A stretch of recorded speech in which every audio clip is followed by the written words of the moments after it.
Okay. Reconvening the public meeting. I think this is the 33rd week of a board meeting in a row. Seems like anyway. Yeah. Gee. Roll call, we have Mr. Nava, who is not here with us this evening and will not be calling in. From Tokay High. Thank you all for joining us here this evening. We'll go ahead and we'll start with the Pledge of Allegiance. And Jasmine, would you lead that for us, please?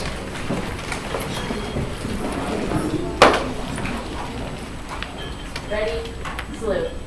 I pledge allegiance to the flag of the United States of America and to the republic for which it stands, one nation, under God, indivisible, with liberty and justice for all. You know, the Pledge of Allegiance really sounds different this time of year as it does for the end of June, when we're the only ones in here or on break. Sounds quite different. Okay, report on actions out of closed session. Mr. Heavily motioned, Dr. Talkin seconded, and the board approved the placement of 2017-18 non-public school students numbers 93, 95, 96, and 97 by a vote of 6 ayes, 0 noes, and 1 absent. Personnel matters. Mr. Freitas motioned, Dr. Talkin seconded, and the board approved the appointment of Chelsea Wagner. Say again? Von Gier. Okay, thank you, Von Gier. As Public Information Officer / Grant Writer, effective date to be determined by the following vote. We had 5 ayes, 1 no for Mr. Heverly, and 1 absent, Mr. Nava. And those are the actions taken out of closed session. Then, all right.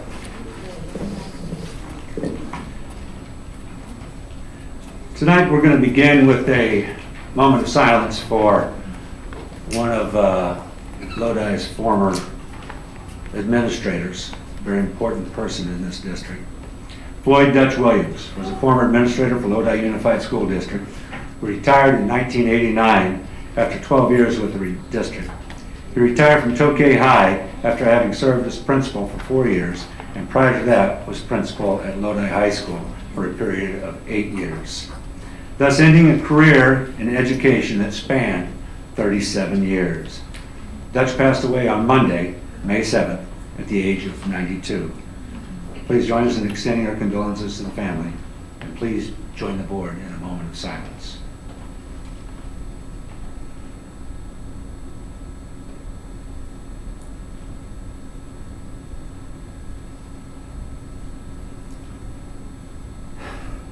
Thank you.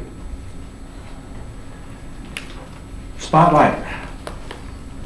Dr. Washer, what number of years is it that you've done this poetry contest? By the way, Dr. Washer did this on her own, started this whole thing. This is year 8. 8. This is Wow. the 8th year. Tonight, last board meeting, we had our 7th and 8th grade winner and our high school winner. Tonight, we have our elementary division winners. We have 2 poets with us this evening. And I'm going to first ask Sienna Garcia to come forward. She's from Reese, 2nd grade. You could, let's put you right here, right front. Let's sit right there. Talk loud. Okay, she's going to read her poem. It's called The Dog. My dog is active and likes to play. He likes to go on walks all day. Buddy is 1 year old. He does whatever he is told. Playing with Buddy makes me happy. When someone rings the doorbell, he's very yappy. Buddy's ears are very flat. He likes it when I give him a pat.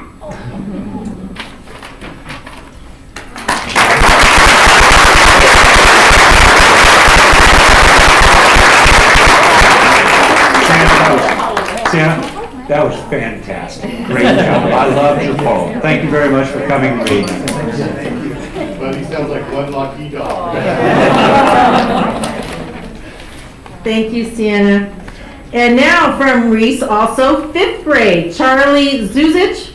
He is our winner of the grade 3 through 5 division, and he's going to read his poem about Hogwarts. All right, Charlie. Take the Hogwarts Express by running through the wall. Platform 9 3/4, soon you'll be at the Great Hall. So many staircases to climb, a feast to be had. If I'm sorted a Slytherin, I'm about to be mad. There might be bad teachers like teaching dark arts. To get through your classes, you'll need lots of smarts.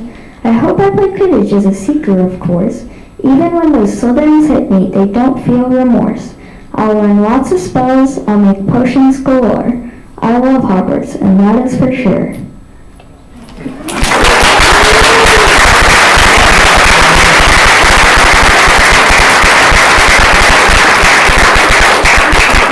Thank you both very much. That was outstanding. Great job, Charlie. Have you ever been to Hogwarts? Yeah. Yeah. All right. Very full agenda tonight. Recognition, Lodi High's 2018 Skills USA team. Ms. Vedeka. Good evening, President Neely and members of the board. It's always a pleasure to be up here at this time of year. I would like to invite Mr. Bob Lofstead, Principal of Lodi High School, and Miss Julie Jansen, Principal of Lincoln Tech, because this is a CTE class that is offered on Lodi High's campus. Could you come on forward, please?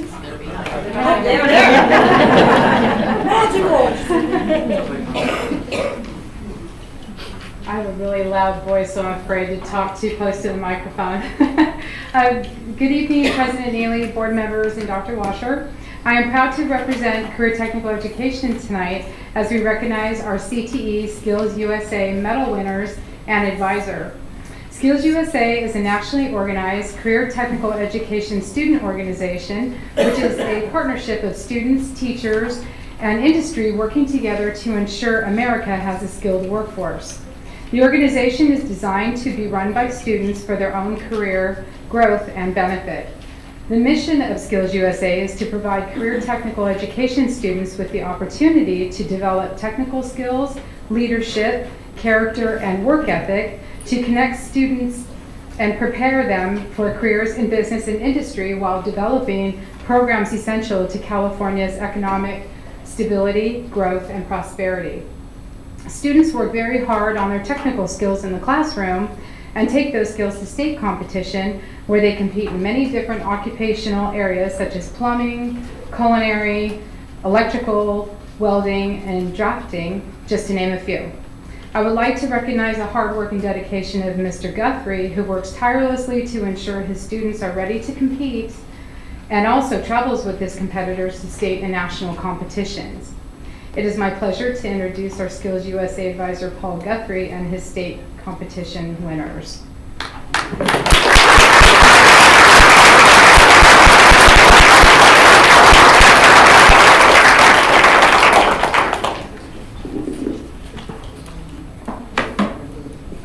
Thank you very much.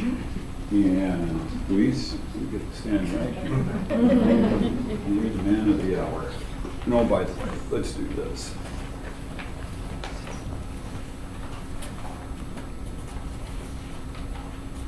I'll turn it around once they get a look.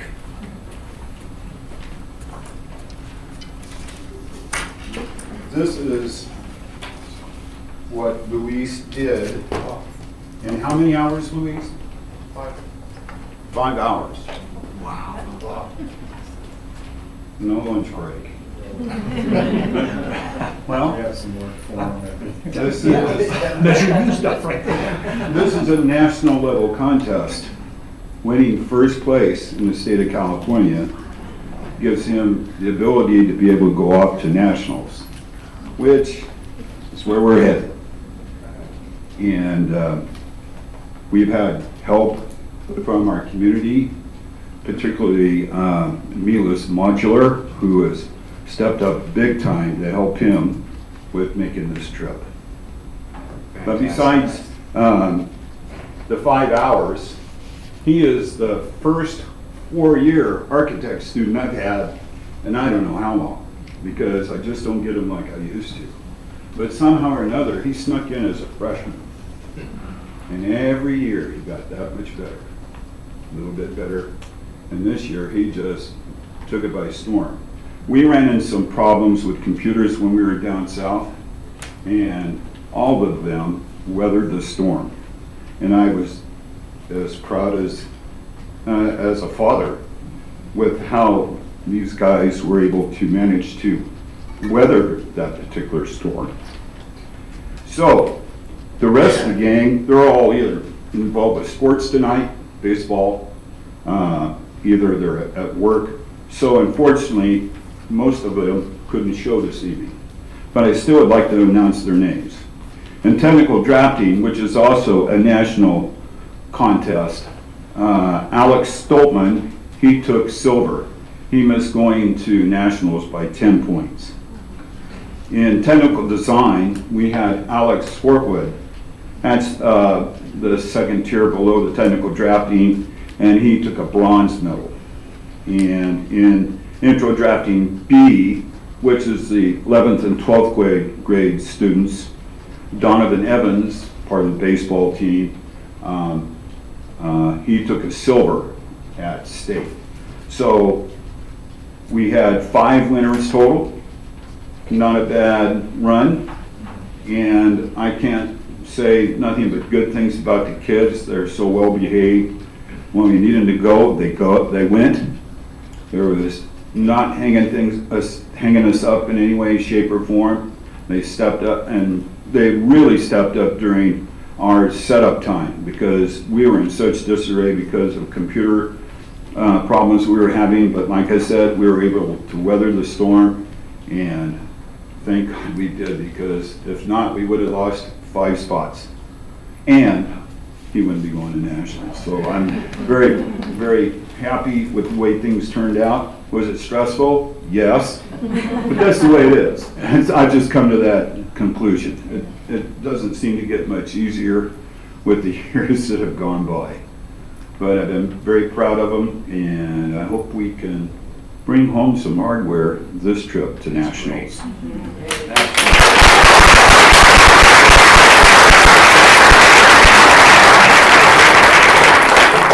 Any questions? Great, thank you. How many square feet is that? Great job. How many square feet, Luis? It's like I think 1,000. 1,000. About the size of a classroom, huh? Right. All right. Let everybody see it. Yeah, it's good just to put the rest. Hey, Mr. Guthrie, is this all computer assisted drafting? Is there any use of rulers and T? Not anymore. Well, you can compete on a board. They will not limit you, but we all know that pencil just is as fast as a computer.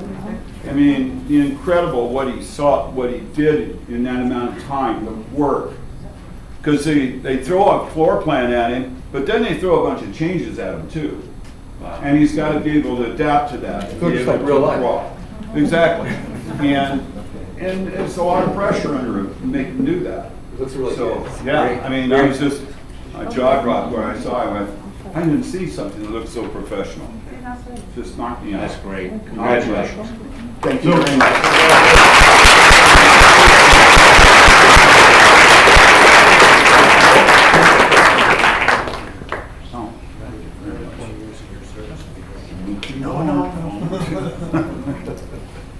Hey, President Neely, Dr. Washer, members of the board, I've got a total of 4 groups here I just want to say something briefly about. But in terms of Paul and the Skills USA group, I think this is I think it's my 8th year as principal, and I've followed Paul every year and his kids to this meeting to recognize kids that do so well in that program. And I think we're going to run out of place to hang ribbons and banners in room 85, because you always bring home winners. That's a testament to the level of expertise from the teacher and advisor, and the willingness of those kids to soak in what he's got to say with a sponge, take their skills and just take it to another level. So really appreciate what the Skills Team USA has brought to Lodi High. I'm really representing the district year after year. It's really a privilege for me to recognize the achievements, not just of Skills USA, but 3 other also excellent and exciting programs at Lodi High. Needless to say, Lodi High is very well represented in the science, technology, and engineering field tonight. These advisors and students have invested an enormous amount of time and energy, dedication, and very keen intellects to these fields. And so we also have storm drain detectives who are recognized by the City of Lodi for their environmental work to keep our essential waterways clean. In fact, even today they were working on one particularly pesky storm drain that runs along the back of the campus. So they were working on that with the city to help clean that out. We also have some kids that are going to another level in terms of rocketry certifications. These kids are going from the Team America Rocketry Challenge. They've graduated now. They're going to some pretty big rockets. I don't know if they're putting somebody on the moon quite yet, but they're going to the big league in terms of rocketry. So they'll be up here in a bit too. We also have Melissa Turner talking about our STEAM kids. That's Lodi High's slow but steady progress to integrate the arts into the STEM program. So she'll be talking about something really cool that the STEAM program has put together. So, you know, these accomplishments are going to pave the way at high school for a very bright academic and occupational future. They'll be representing us and the district, Lodi High and the district, in these fields, and they'll be doing it well. So we can be very, very proud of them. So just before calling them up, which Don will do obviously, I just wanted to personally recognize them and their advisors for the positive way they're representing us and the district. So a lot of good inspiration going away, but an awful lot of hard work. So we have a lot to be proud of. And we'd now like to invite our Teacher of the Year, Melissa Turner, up to talk about her storm drain detectives and the Lodi High STEAM year.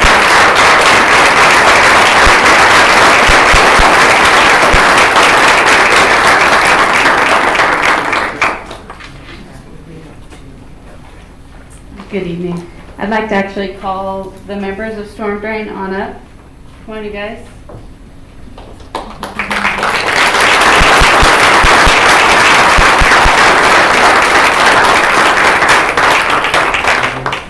We actually have over about 100 students in Storm Drain Detectives, and for time I'm not going to read the names and give them their certificates, but I do want them recognized for their year-long hard work and data collection. They are, some of these students are also going to be presenting May 17th, and I'm inviting the board to the presentation. It'll be at Hutchins Street Square at 5 o'clock. And they'll be presenting the data that they've collected all year and how the city of Lodi is impacting the Mokelumne River. So with the exception of 2 of the members, oh, thank you. I'm sorry, can we get them to line up facing the board first and then they can turn around? I know they're trying to do both. There you go. So this is a small representative of our 100 students that are involved in the program. A lot of them are doing sports and or studying for AP tests, so couldn't be here today. But real hardworking students, and I appreciate them. Thank you, guys.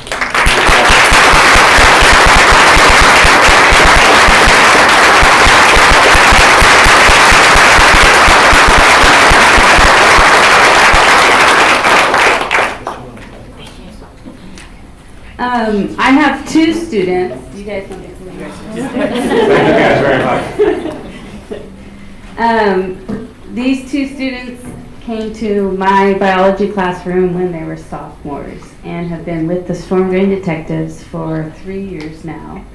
They started in the biology doing what the other young individuals did, taking data samples and stuff. And then they have matured and rolled over to training the other storm drain detectives. So twice a month, these 2 young individuals go out and with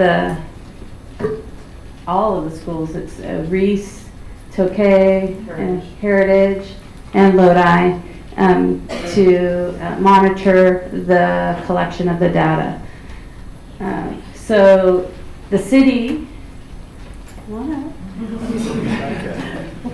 Kathy Grant is here to represent the city of Lodi and has some plaques that she would like to award these two young individuals. Want to say something? Yeah, I do actually.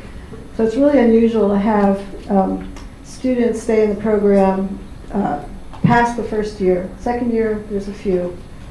But 3 years where you actually can step up and you can take my job over, which is what we're supposed to all do is replace ourselves, right? So I thought about bringing you guys capes, you know, because they're like storm drain detective, Superman capes, but I didn't know where to buy them. So instead we have some plaques, so I'd like to present you. Good enough. Thank you. So thank you, Lodi, for Could you announce their names? oh, sorry. This is Haley Howard, and this is Dylan Orion. Dylan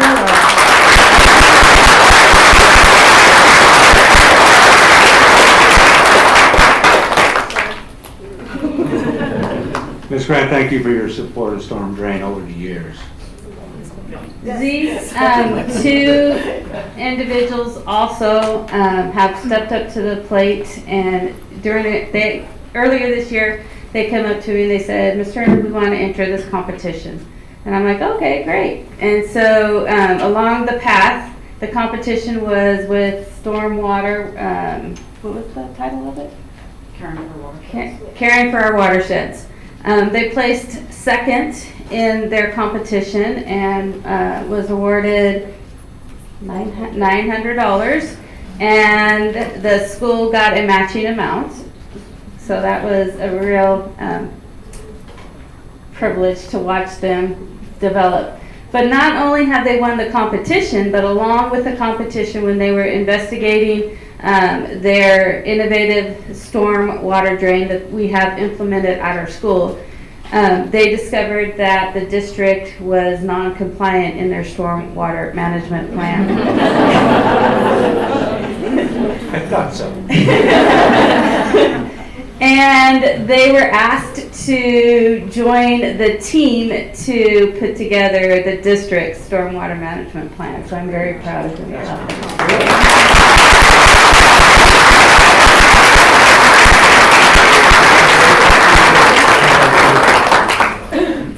Yeah, and so they continue on with their competition. Beyond the competition, they are working with the district for that stormwater management plan, and still working with getting our storm drains cleaned and up to date. They're gonna, this week, they talked with a gentleman who is gonna come in and put a trap basin in 5 of our storm drains. So it's designed to actually help clean the storm water even further as it goes into our stormwater system.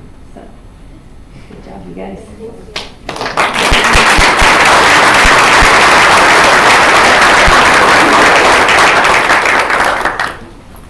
I also have the privilege of inviting Sonia, our ceramics teacher, up. Her and her students have been venturing into creating a mural for our STEAM program, and it encompasses all of the sciences and technology and engineering. So I'll let you speak a little bit about that. Thank you very much. Good evening, and thank you to Melissa Turner very much for this outreach to the ceramics students to be involved in this collaboration. It was a wonderful activity, and I did put together a slideshow of the whole process because it started with just the idea of what is STEAM, and my students went to interview the Melissa Turner students and Ms. Ng students about what STEAM activities go on campus. So at first there was a little investigation, and then from that, just beginnings of simple sketches and things like that, and then the whole thing was put into a visual. And one of the key components that it was the rocketry program, where the students were actually formulating the equations, and my students took that research and it sort of began this spiral of math throughout the world, like math is everywhere, and then the rocketry equations arcing across into where the rocket pathway was, and the raising of the salmon, and the work that Ms. Turner's class does to release them. So there are a lot of elements, and it was visually very exciting. I I do have certificates. We're having a dedication at Lodi High in the ceramics room May 22nd that we would like to invite the board to, if you would like to be there to see it in person. And I want to thank also the STEAM students and teachers that my students got to be inspired by and learn, as some of them were not directly involved in science activities. They learned a lot about what goes on in other disciplines and how they're interrelated. So if you are interested too, I can send you the PowerPoint slide presentation and get a chance to see the mural in person.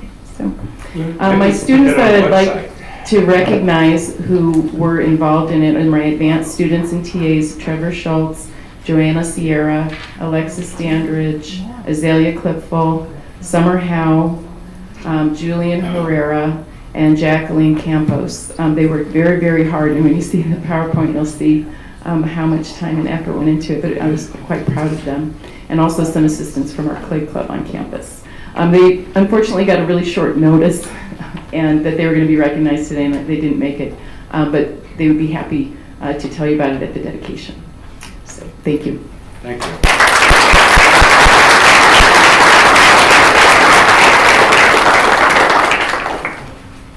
I was going to say, just thank you very much for your time.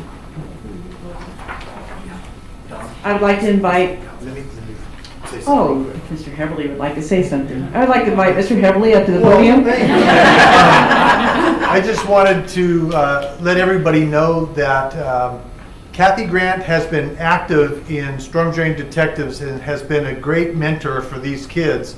And Melissa Turner also for her efforts. And just in case you didn't know, she has been recently awarded Teacher of the Year for Lodi Unified School District. So just had to put that And now I'll turn this over to Ms. Katowski.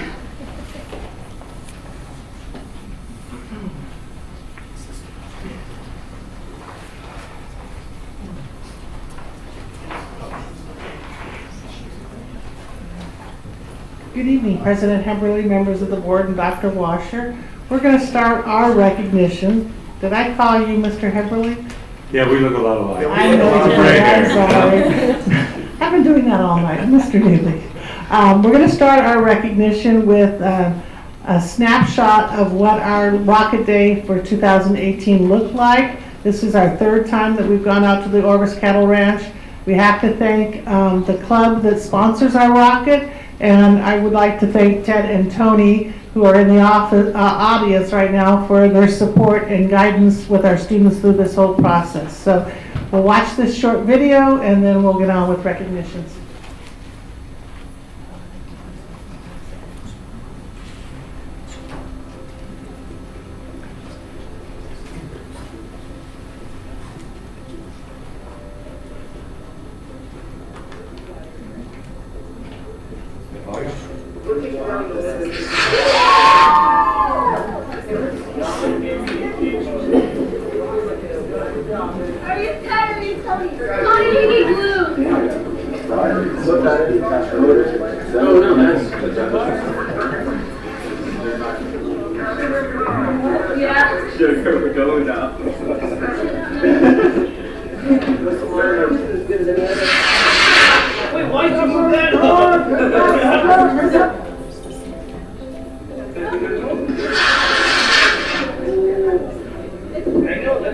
Pack 35. Maybe that extra water. You do this the other way. Yeah.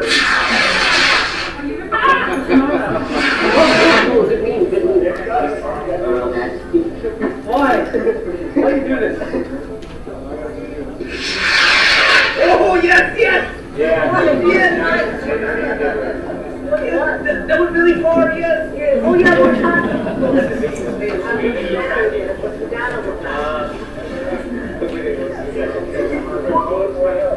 Or just take a piece of blue tape and wrap it around. What do you think? Well,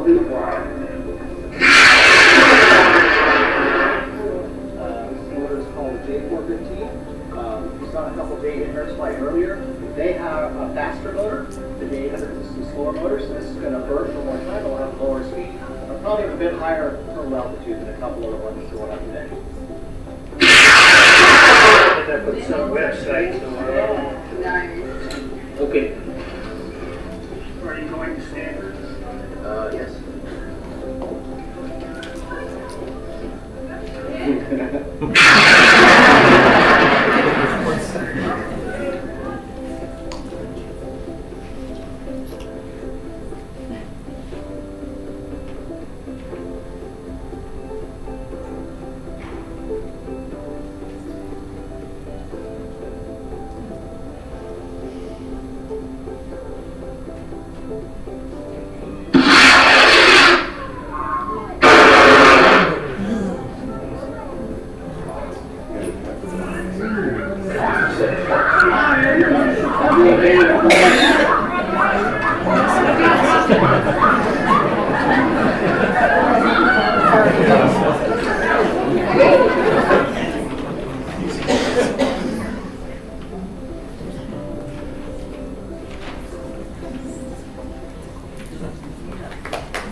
So with our Lunar Rocket Club that helps sponsor us, I'd like to have Ted and Tony stand for some recognition because they are out there with our students a lot, every day, all year long. So Ted and Tony, if you please will stand up.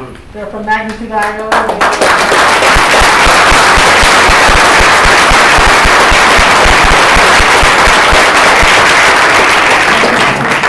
And now I'm going to ask Ryan Heinrich, which you saw in the photo. He was there. He's going to introduce his students that received his level 1 rocketry certification. Mark Dawson will come and introduce the McNair students, and Lisa Ng will introduce the Lodi High students.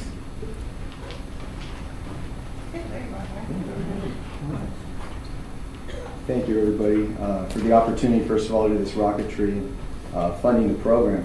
And I'd like to thank Ted and Tony again for their expertise. They're all over the place, all the time, many different places, and so I really appreciate any time they can come out and help us out personally. So anyway, we had quite a few students at Tokay, about 15 in and around, and we chose to do teams of 3. So it was really neat to see them come together and be able to help each other out with a single rocket.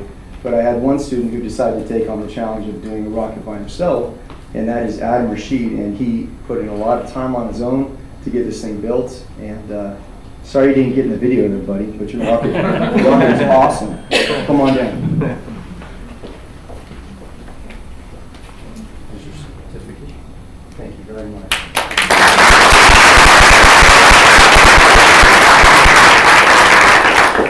Thank you again.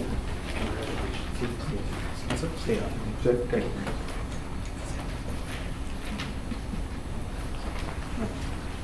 Good evening, President Neely, members of the board, Dr. Washer. I have the opportunity to recognize 2 students from McNair High School. First one, Saray Vatanak Singh.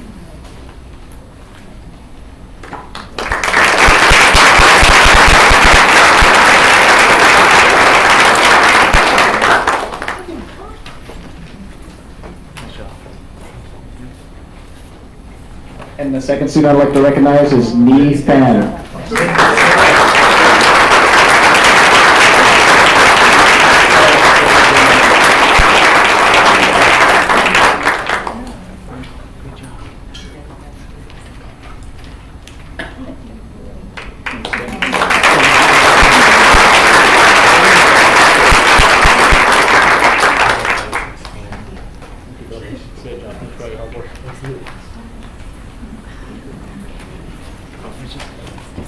Good evening. I'm Lisa Ng from Lodi High, and I'd like to take the chance to thank you for the rocketry program. This is something that my students never expected the chance to get to participate in. And part of the reason that they were admitted into the colleges that they were admitted to, in my opinion, comes from their participation in this program. They started off last year doing the rocketry in groups through Ted and Tony. Ted and Tony then suggested that based on their interest level, they go ahead and continue on and do the chart contest, which they were acknowledged for at this meeting the last time around. And thank you for acknowledging them for that. That was a massive amount of effort that they put into that. They then decided to go on, and 4 out of the 5 TARP members decided to get their level 1 certification. These young students I've known since they were sophomores, and excuse me if I get a little choked up. I've had the honor of teaching some of these students for 3 years through CP Physics, AP Physics, Robotics, Science Olympiad, TARC Rocketry, you name it, they've been by my side.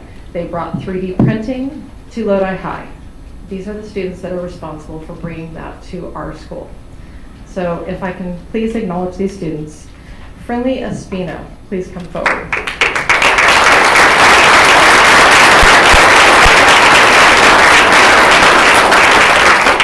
In the fall, Friendly will be attending UC Berkeley to receive his degree in physics.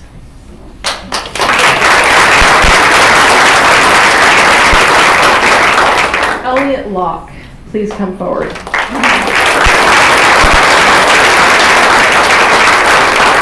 Elliot will be attending UC Davis to receive his degree in mechanical engineering and eventually aeronautical engineering.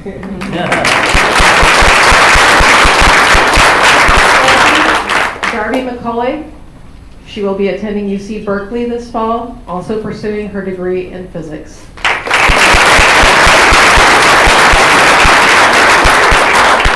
Jay Soleil, attending Stanford this fall for his degree in mechanical engineering.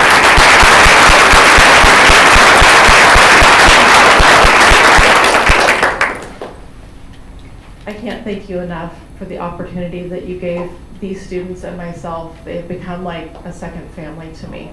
And I appreciate the chance that I've had to work with these students. They are phenomenal beyond belief. And the chance that they've had to shine through this program has just been unbelievable. So thank you, and thank you, all 4 of you, for an amazing 3 years, and for everything you've done for Lodi High, and the opportunities that you've provided me with as a teacher. So thank you.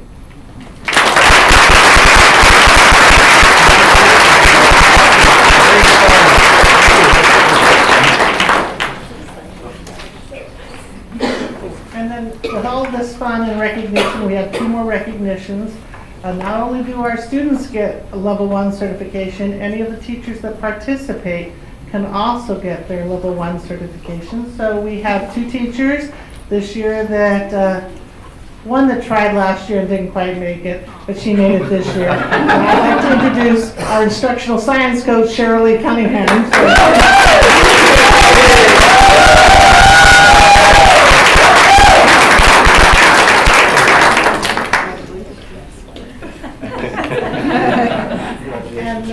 We have Samantha McCoy from Krista McCullough that also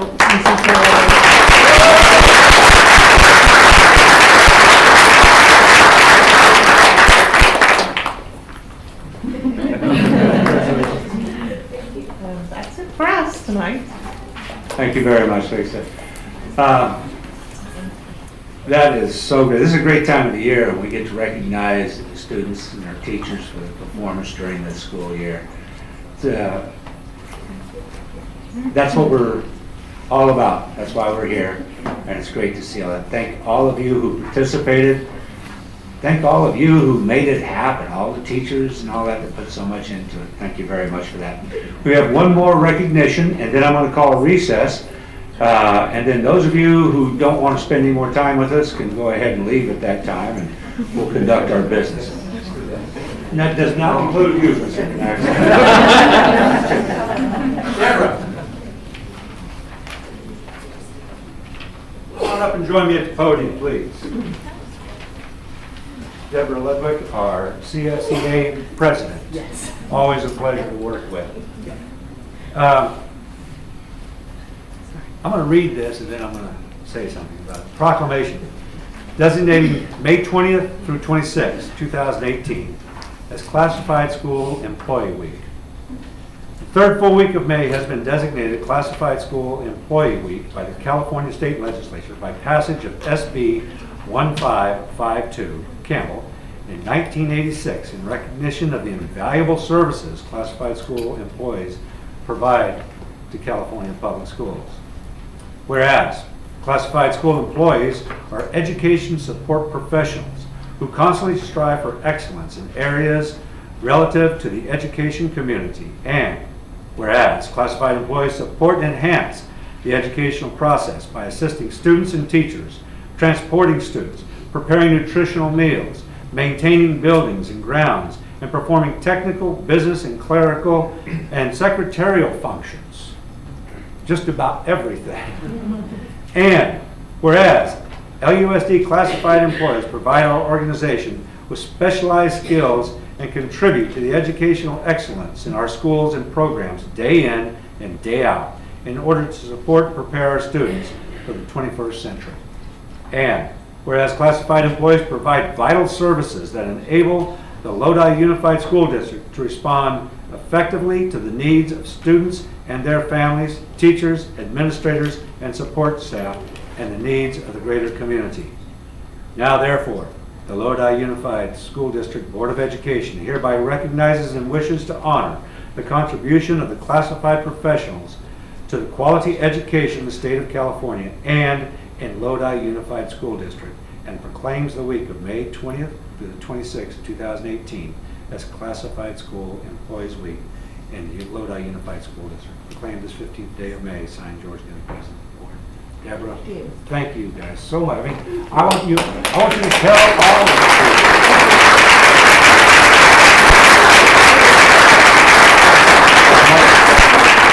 I appreciate everything. The district would grind to a stop. You guys are fantastic.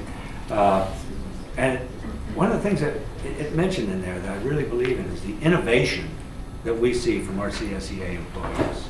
You guys are always coming up with new ideas on how to do things and how to make things better at our schools and our facilities. Thank you so much for that. Thank you for that.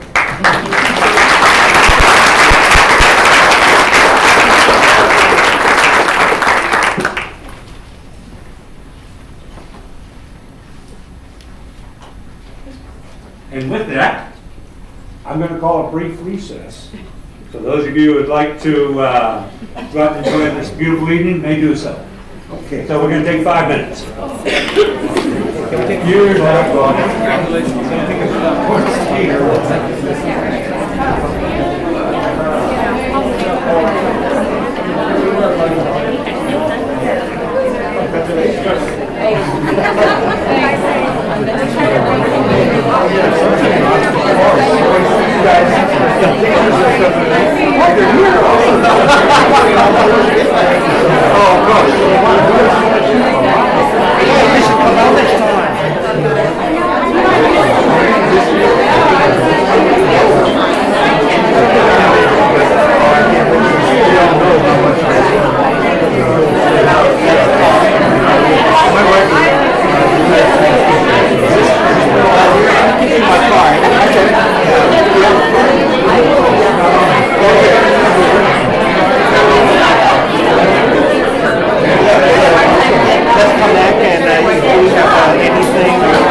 come back to the session. We have action item OAI1, Joe Cerner Charter School relocation to Houston campus. Mr. Cobb. Actually, I'm going to start off. I'll interrupt. That's what I thought. Dr. Wash. Then Mr. Khan. I'm going to start off just with an introduction, and then Mr. Khan will explain the financial piece, which I'm sure is what you're interested in discussing. But if we could go to the first presentation there. Okay. So just to give a brief background where we are at this point with this conversation. We have shared with you our concern about Houston facility being underutilized. There we go, thank you. And looking at a change in the facility so that we could use it more efficiently. There were some options that could be considered, closing the school and relocating students, but that was not explored as an option. We were not interested in that. Know that the board was not interested in that either. Moving students to other locations and using the site for different programs, we did look into that. That was the first proposal that we had brought to you early on. And then using the facility in a different manner while keeping the students there. We heard loud and clear that the board was, based on parent input, was very concerned about moving the students and expressed interest in keeping Houston students at Houston. So that is the path that we proceeded down, and that's where this is coming in and using the facility differently but keeping the students at Houston. We also looked at other options for Cerna because part of this not only will benefit Houston by keeping the students there, but also will provide a better facility for Cerna. Looking at what it would take to redo this current Cerna facility, looking at the complex on Extension Road, which is where Henderson is housed, and looking at other sites, McColney River School that's up for sale, some other areas that may be available, and came to the conclusion that even with costs that are associated with this, it was more efficient and effective to go down this path if the board so chooses. Board acknowledges that Cerna has some issues with their facility and also could benefit from a different location as well. So the benefits we see from housing Houston and Cerna on the same campus is that we do keep the Houston students on site, which we know is a very concern of the board and the parents. Houston families would have the opportunity to choose the dual language program, and we've developed a process to do so. Could provide some opportunities for students that they otherwise might not have. It would provide an appropriate space for Cerna students. The Cerna community could bring activities and programs to the Houston students and parents. The facility upgrades would benefit all students. Combination of funds would benefit the site. And there would be opportunities for more community activities with both communities housed there together. Go on to the next one. So what would we do next year? The board has indicated that if they were to choose to do this, they wanted this coming school year as a planning year with implementation the following year. So what would next year look like? Well, we would develop procedures for Houston families who are interested in the Cerna program to be able to enroll. We could schedule visits for the Houston families to visit Cerna where they currently are so that they could see the program in action to make those kinds of decisions. We could have joint events for Houston and Cerna communities next year to help get to know each other and try some things together. And identify events and activities that would benefit both schools. Cerna could bring additional assemblies, community events, facility improvements, and enrichment activities. So all of that could be identified and what could help not only Cerna students, but Houston students as well. We would also develop a plan to look at transportation. We know that that's a concern for some Cerna parents. We have time to look at that and plan for that and where could those options be for Cerna families. We would also create a planning team, and this would be comprised of Houston and Cerna staff and parents to meet on a regular basis to review the facility updates, to look at what is happening on the campus and the plans, to talk about identifying potential challenges and coming up with solutions for both schools to operate on the same campus. And then that planning team could meet after the move took place the following year and in the next several years to keep that conversation going so that they could constantly look at what are some issues that need to be addressed in a proactive manner. So the facility modification update. Now we need to go to the next presentation for Mr. Khan. Thank you, Dr. Washer. Good evening. Mr. Khan, before you get started, I'll remind everybody that if we have questions, we'll ask questions of Mr. Khan about this, or the superintendent. The board will have time to debate this after we have questions from the public. And we're going to allow the public time to talk about it. When that time is up, then it's up. And we'll bring it back to the board for discussion and decision. I'm sorry to interrupt you, Mr. Khan. You can go ahead. All right, thank you, Mr. Neely, members of the board, Dr. Washer. I won't read through all this exactly, but on April 3rd of this year, the board was presented with a study that estimated the cost at about $2 million. The board will note that before them are two estimates, one for 3.5 and 1.7, one for 4.7. I would like to note that the 3.5, while seemingly greater than $2 million, also includes an amount of Measure U budget that was previously scheduled for that type of work at the site as well. So it won't be entirely district money as part of that 3.4. Right now, the Houston site is scheduled for about $3 million worth of Measure U implementation.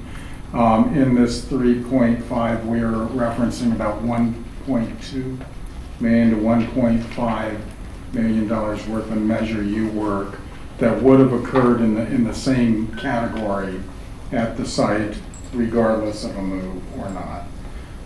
So, Michael, if we can go to the first estimate, is there any way you could put two of them side by side? I'm actually talking about the cost estimate 1 and cost estimate 2. Now, there has been one large change since the staff estimated the cost of the move and subsequent to the architect's rendering of the cost.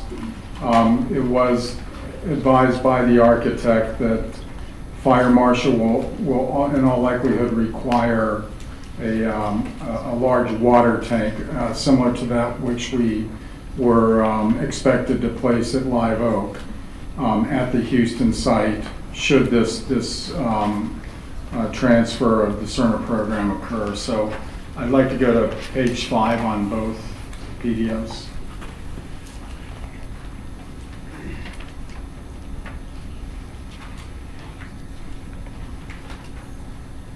That's fine, with the table, Michael.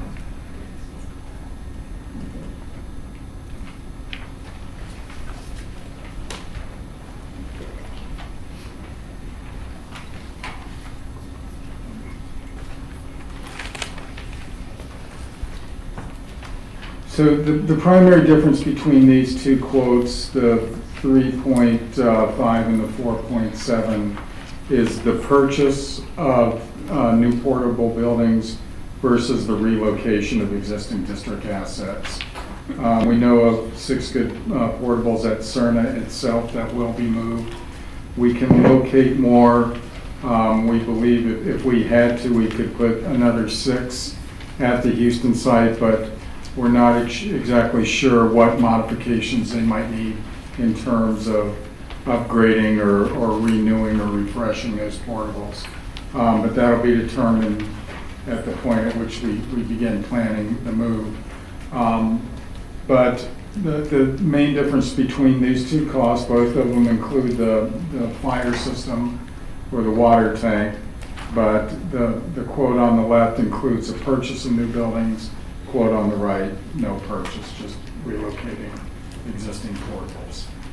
So again, just to recap, the quote on the right is in some respects aligned with the $2 million quote that was previously provided. However, with the architect's initial assessment of the cost, the inclusion of applicable Measure U projects has been included in this cost estimate. What would those be? Those would be things like the fire systems and some of the bathroom renovations and septic systems that lead to it. So I'd be happy to answer any questions.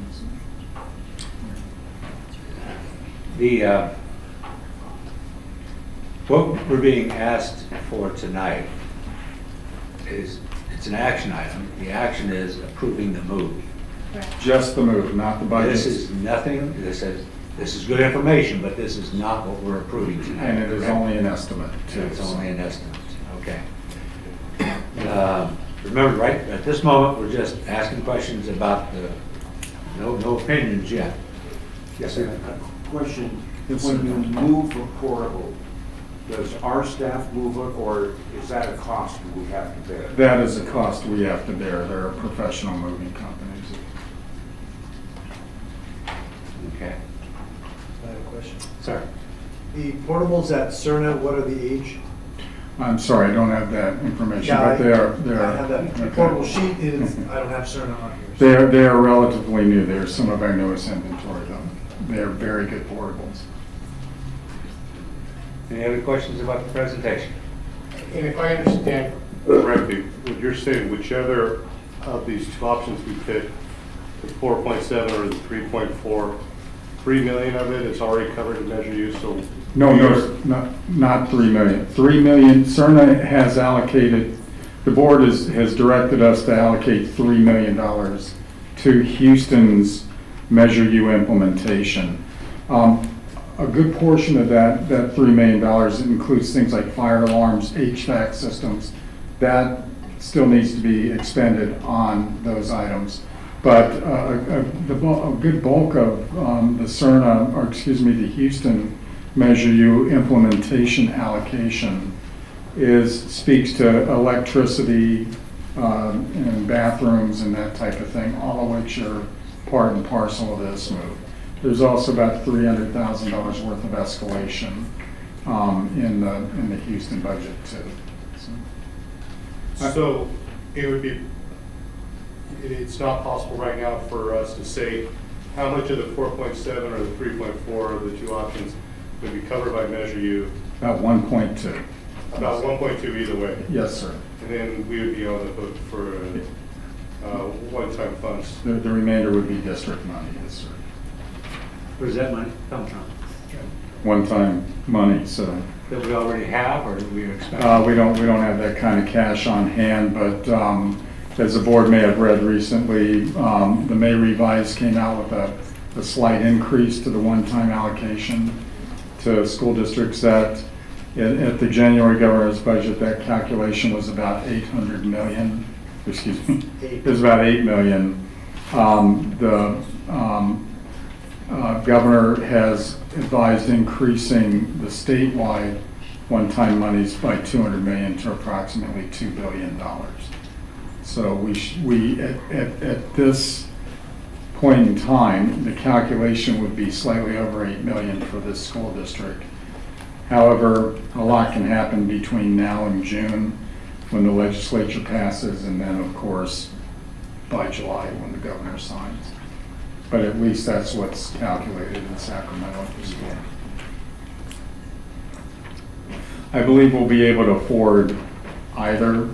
At this moment, if business was asked, we would recommend the $3.5 million. Castle? When we're done looking at the side-by-side, I'd like to look at the physical layout. I think that's the next slide coming up. Yes, ma'am. And they will be identical on both. Can you slide them over and actually make them smaller, because it's not showing the portable. There you go.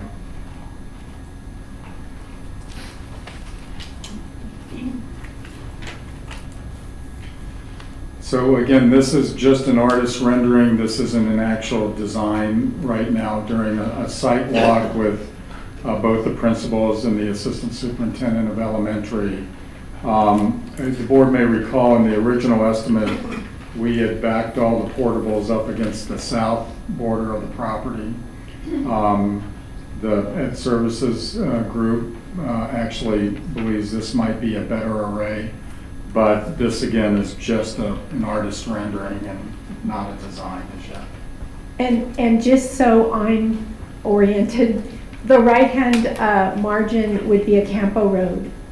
Yes, ma'am. That would Yes, actually be the okay. north end of the property. Right, and so the way I'm interpreting this is the CERNA facility as such would be all of the portables that are actually where they are now is an open field at this time. So running parallel to Ocampo Road, east of the existing buildings now. Is Yes, that? ma'am. Yes. Now, okay. as far as whether that houses the CERNA program and only the CERNA program, I'm sure there are a lot of discussions on the Ed Services side before that conclusion's reached. Is that pretty much settled, though, in terms of where the portables would go, in terms of the best site? To my understanding, no. Yes, as council members of the board, when we were out at the site, looking at that back side, there were going to be some issues in terms of the number of spaces and then where would the rest of the space be in terms of integrating it with the actual Houston school. So that's why we decided let's look at a different space and perhaps we could, if not all, most of the CERNA program could be together as separate as possible. And that's pretty much what's depicted here? Yes. Yes, okay. So then, does that also mean that Houston as it exists today pretty much remains their own buildings that they're utilizing now remain the same? It's entirely possible, yes, ma'am. Okay. Thank you. Okay. Any other questions from the board? Okay, just for our information, so we kind of schedule our time. If you're planning to speak to this agenda item, please raise your hand nice and high so we can see. 1, 2, okay, that's it, all right. Dr. Washer will give you 3 minutes. Questions, points, please step up to the microphone. Ms. Grassi, good to see you. Board, hi, Miss Lisa Grassi, Houston School parent. Okay, so first and foremost, this all started out as a new site for CERNA, not low enrollment for Houston. If that happens to be the case, I've already discussed it with a couple board members, magnet programs, maybe an FFA program, an all digital campus, that could bring up students' enrollment rate. But let's get down to the real facts. This has never been about students' enrollment rate at Houston. It's always been about a new campus for Joe CERNA.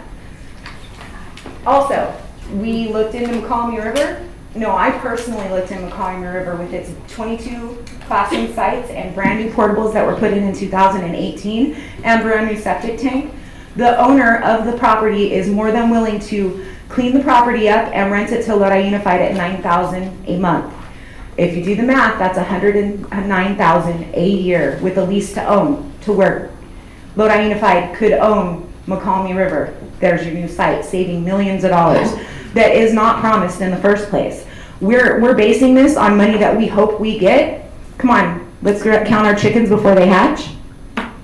Also, your placement of where Joe CERN is going to be. Are you guys building walkways? Because it floods every year there. Are you expecting Joe CERN to slosh through the mud to get to their classrooms? What are you guys going to do about that? Is that factored into your money? Transportation. You're going to do transportation for Joe CERN? I've been here pitching rural area students transportation for how many months now? Are Houston going to get transportation as well? What about the new fencing you guys just put in at Houston, which will have to be moved if you put your new Joe CERN in? I took pictures and sent it to a couple board members. Waste of money if you guys are planning on moving Joe CERN there. Most cost effective is not this, it's McCallum River, which I would love to hear the board tell me what you guys did on your part to look into McCallum River.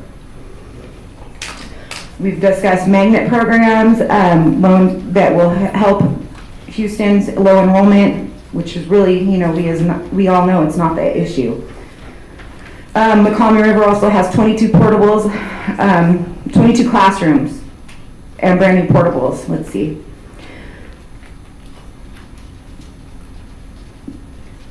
I think that's all I had for now. And oh, one more, where's your staff gonna park? Have you guys been to the parking at Houston?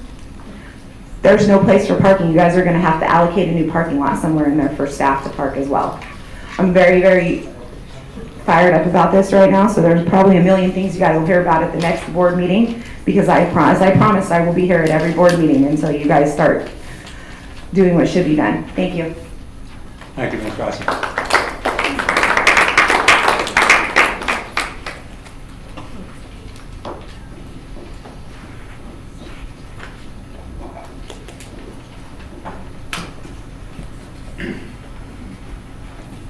My name is Aaron Lang. I am a parent of a couple of CERNA kids, and I echo some of the same concerns that Ms. Rossi had, because I think there's a lot of work that needs to be done in bringing these two communities together if this is actually going to work successfully.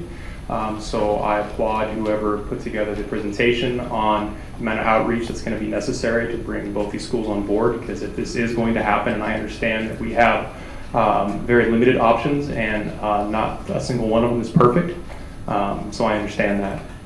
But I think that the more effort that we can put into thinking this through the right way to address drainage concerns like somebody brought up, like parking, school hours, things like that, is going to be a tough go. So I think the right decision here is, in my opinion, for CERNA, from a very selfish CERNA perspective, is yes, I think this is probably the best option that's been presented to get CERNA kids to the Houston campus.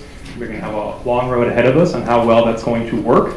I'm willing, as a CERNA parent, I know I represent a lot of other parents out there who are willing to work hand in hand with the Houston folks to make this work the best for all of us. You know, you look at these maps and you say, all right, well, we're leaving CERNA because there's no room to play in soccer field, and now we're cutting the soccer field up by a quarter or more. And so it's getting a little better, but is that to the detriment to the slight improvement for CERNA kids on the field side, and to the detriment of Houston kids who are used to a full-blown soccer field? So I know there's no perfect solutions, but I really encourage the board to look at all options on the table. $3.4 million is a hell of a lot more than 2 point whatever it was before, and it seems to increase as most government projects do. And I know there were board members, I mean, just from a purely financial perspective, not thinking about effects on families, which is probably not the way to go. But what other options are on the table? Thinking financially, because it's a lot of money. But I do think that for the immediate need of the CERNA kids and the CERNA program, I think this is the right move. And I think I would urge the board to approve a motion that would move the CERNA program to the Houston campus, and that we work on the details, which are very, very numerous, to make sure that this goes through and works out the best for not only Houston students, CERNA students, but the financial impact on the district. So thank you.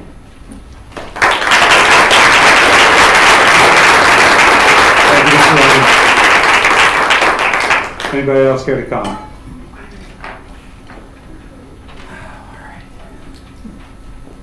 Hi, my name is Mark Darnell. I have a wife that teaches at Houston, and I would just like to thank the board for addressing the problems with the safety and the concerns of the putting in the gates. I would like to personally thank, I think Bonnie is the representative from there, so I'd like to personally thank Bonnie for at least getting up the security, and eventually the gates I know will go up, and that'll be a secure school.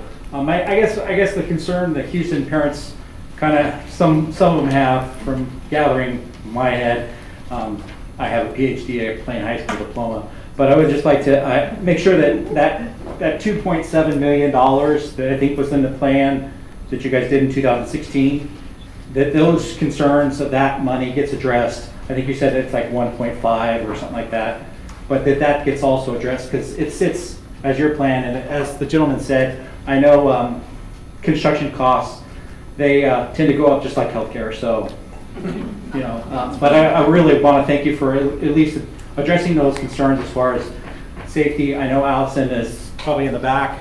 She probably gets a big hand for, always there and always being a staff member, dealing with all the kids in 2 schools. So that might be one of the problems we need to address also, is that when she's gone at the other school, I know there's like a assistant principal that's there, but kids do tend to get in fights and here and there, but I'm sure that can all be worked out. But thank you so much for addressing the safety concerns.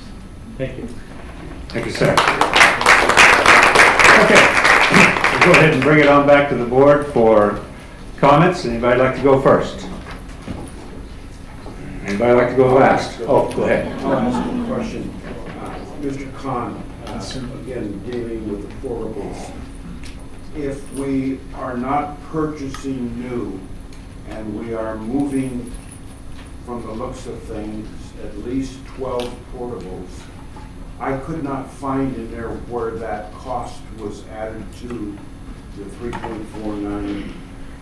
Well, the architectural and the civil costs are part and parcel to the relocation.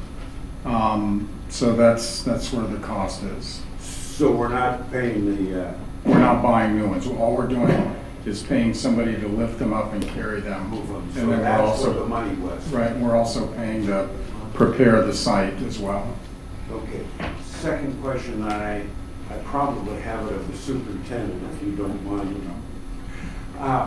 My question is, of course, as you well know, I like kids walking to school. And the thing that concerns me is that if we move Cerna to Houston, we have a program, a possible program of busing for 1 year. My concern is, if that works out and we can bus for 1 year, okay, but the second year, my concern would be, there are, I'm sure, a number of parents who cannot get their students to school because it's 3.2 miles from Cerna to Houston, and they certainly can't walk it to get across the McCullough River on the freeway. I'm wondering, is there room enough at either Heritage or Lawrence to take some of those students if the parents cannot get them to Houston? Dr. Talkin, members of the board, yes, if in the long run, parents choose not to continue to go to Cerna, they would then go to whatever would be their neighborhood school, which would be Heritage, Needham, Washington, that area. So they would go to those schools. The idea of providing transportation for 1 year is just an idea. If the board is interested in longer, that certainly can be part of the discussion. There's also the possibility that Cerna could provide the transportation. They're a charter school, so they have control of their funds. Their board makes those decisions, so that could be something that they consider as well in the long term. Thank you. Thank you, Dr. Talkin. All right, I'll start. Ms. Crosby, I did contact the real estate agent. I believe his name is John Giovanni. Had a nice conversation with him.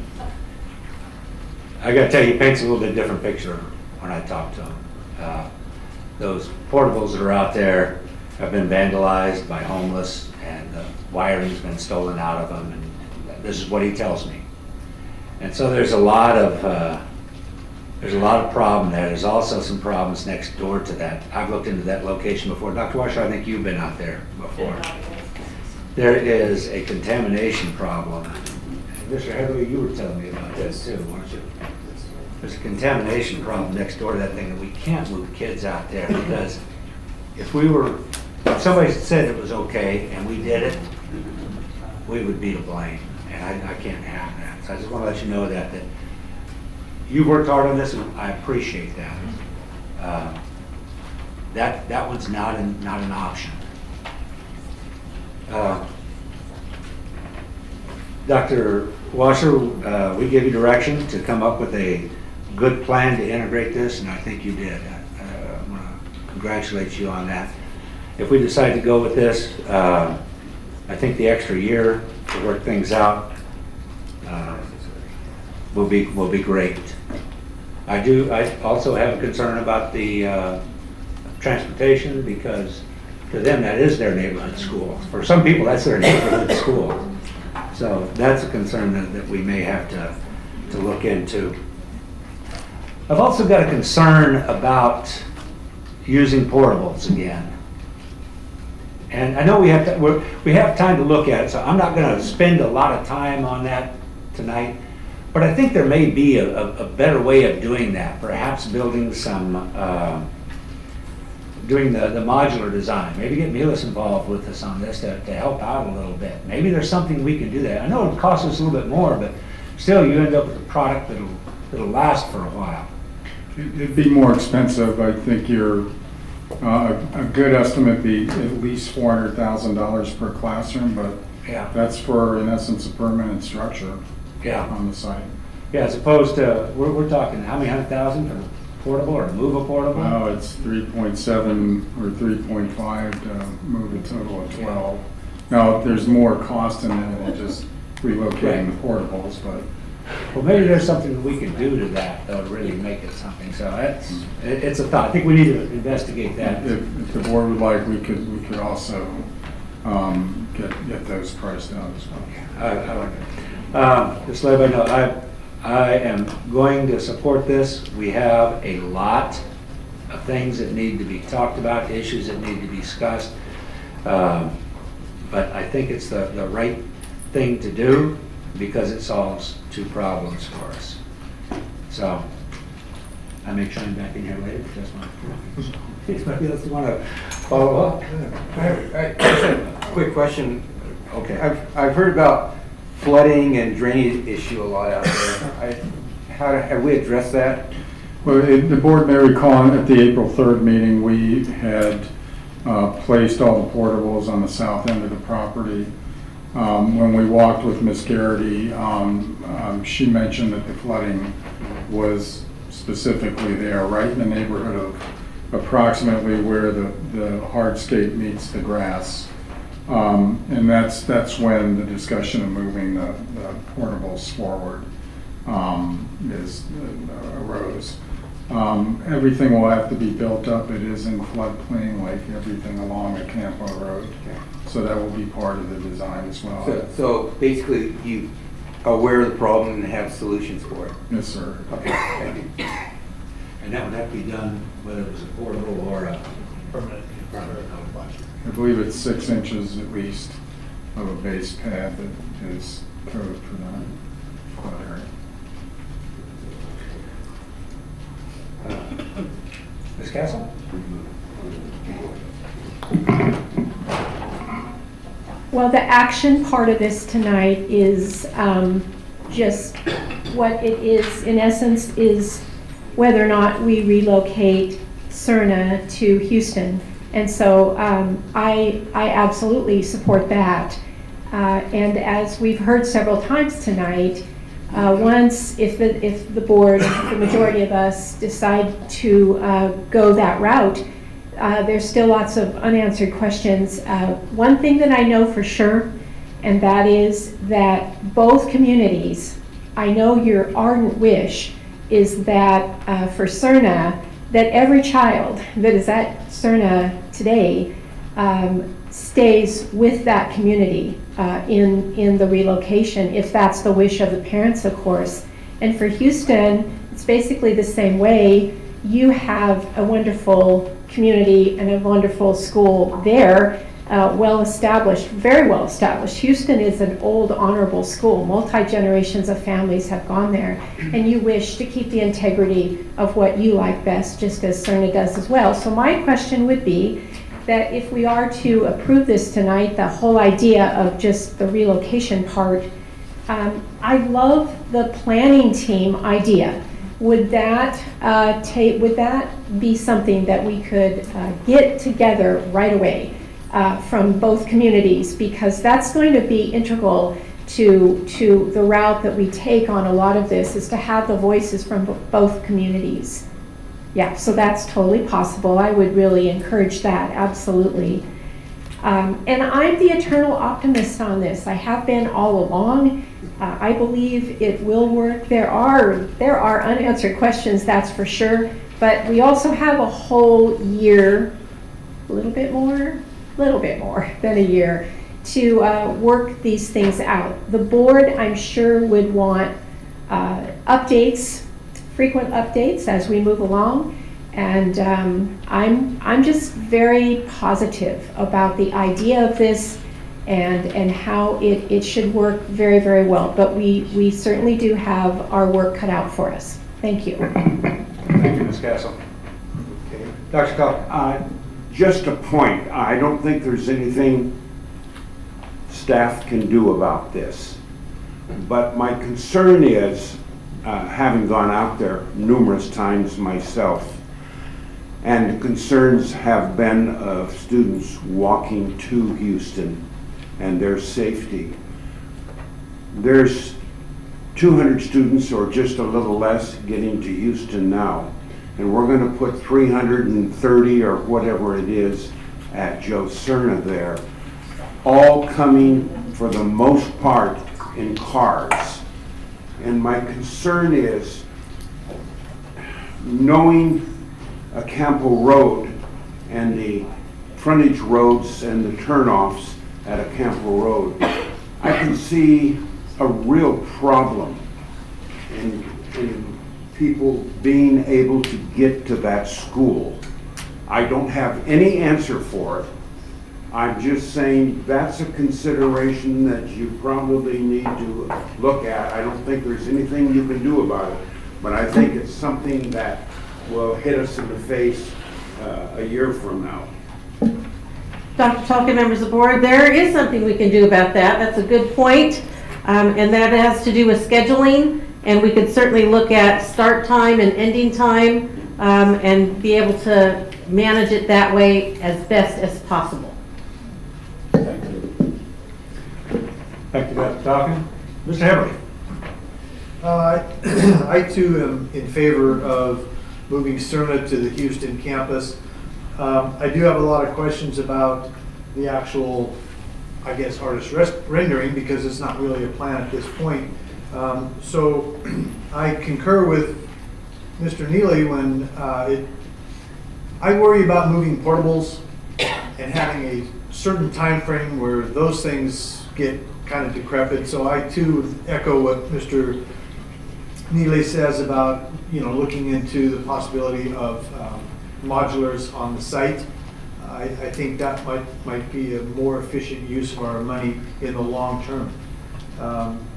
One of the things that I really like about all of this discussion that's taken place, and the board has said it several times, is that having this year of preparation is really important so that when we implement, we do it properly.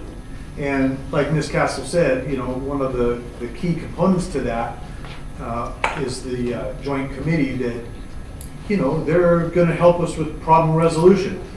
Bring things up, let's discuss them. And that goes from not only the physical site, but the workability of collaboration of, the instruction. So I also see this as a real positive thing. And I am ready to vote on the move, and I'd like to have more discussion as to what the exact plan would be for the layout and so forth. Thank you, Mr. Heberly. Anybody else like to speak at this time? All right, I'm going to wrap this up then. Committee and plan. All right. So we're going to call for the vote here on this action item, and what you're going to be voting on is getting authority to proceed with the move of Joe Cerna to the Houston site. Nothing else. After that vote, I'm going to ask you if we can give a couple of directions to staff at that point, okay? So, I'm looking for a motion. Mr. President, I move that we move the Cerna Charter School to the Houston school site campus. Thank you, Mr. Heberly. Mr. Heberly has motioned to move the charter school. Second. Mr. Knaxhead has seconded that. Go ahead and student preferential vote on this. Aye. One aye Aye. and two. Okay. Calling for the board vote.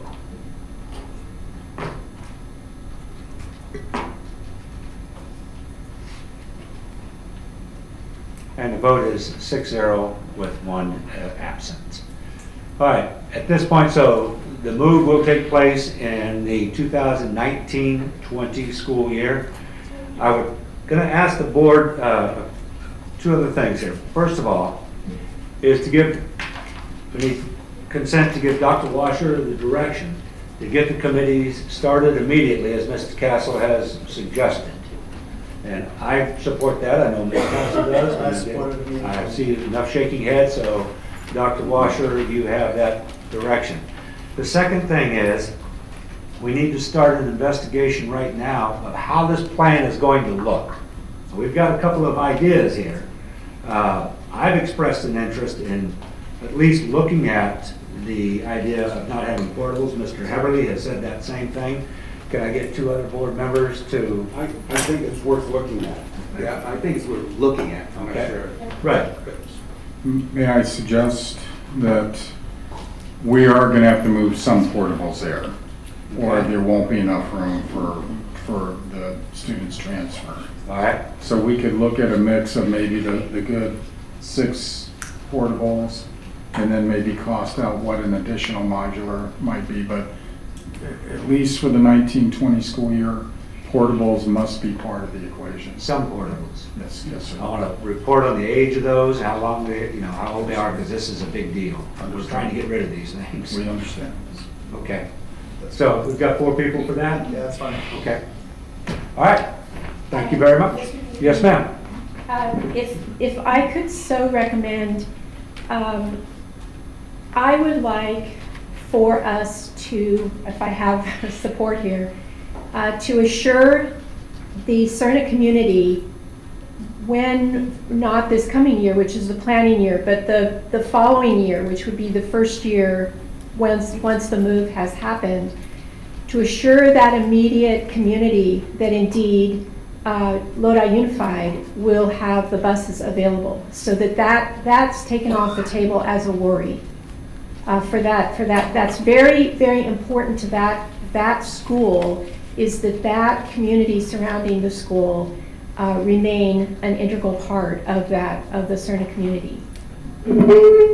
I would support that.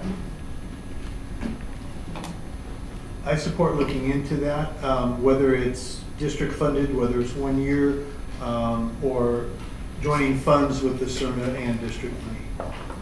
I think it's worth looking into for sure.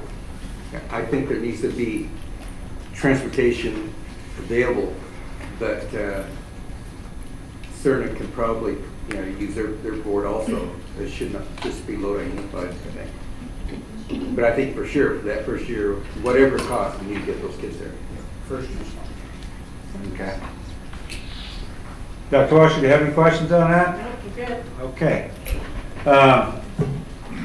Let's move along to the report on K-12 mathematics. Ms. Katowski.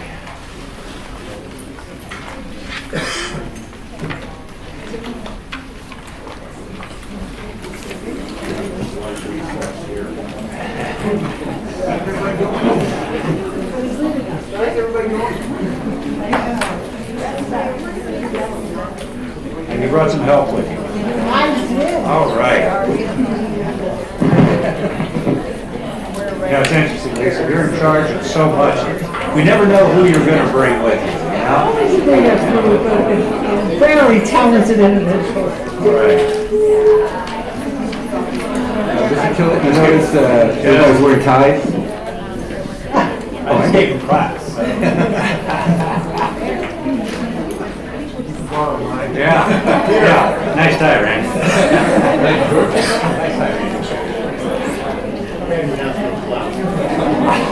Professionalism never takes away.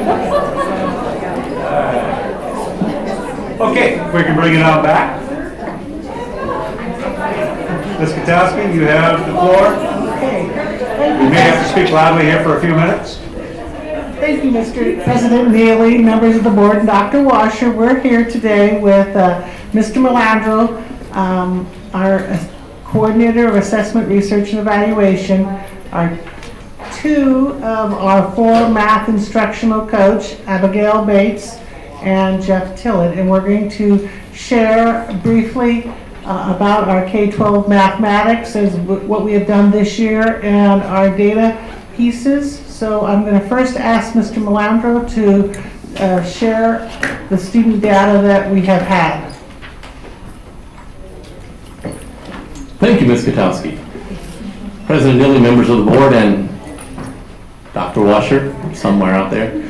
I appreciate the opportunity once again to share some data with the board. My part this evening is simply going to share the state testing data with you.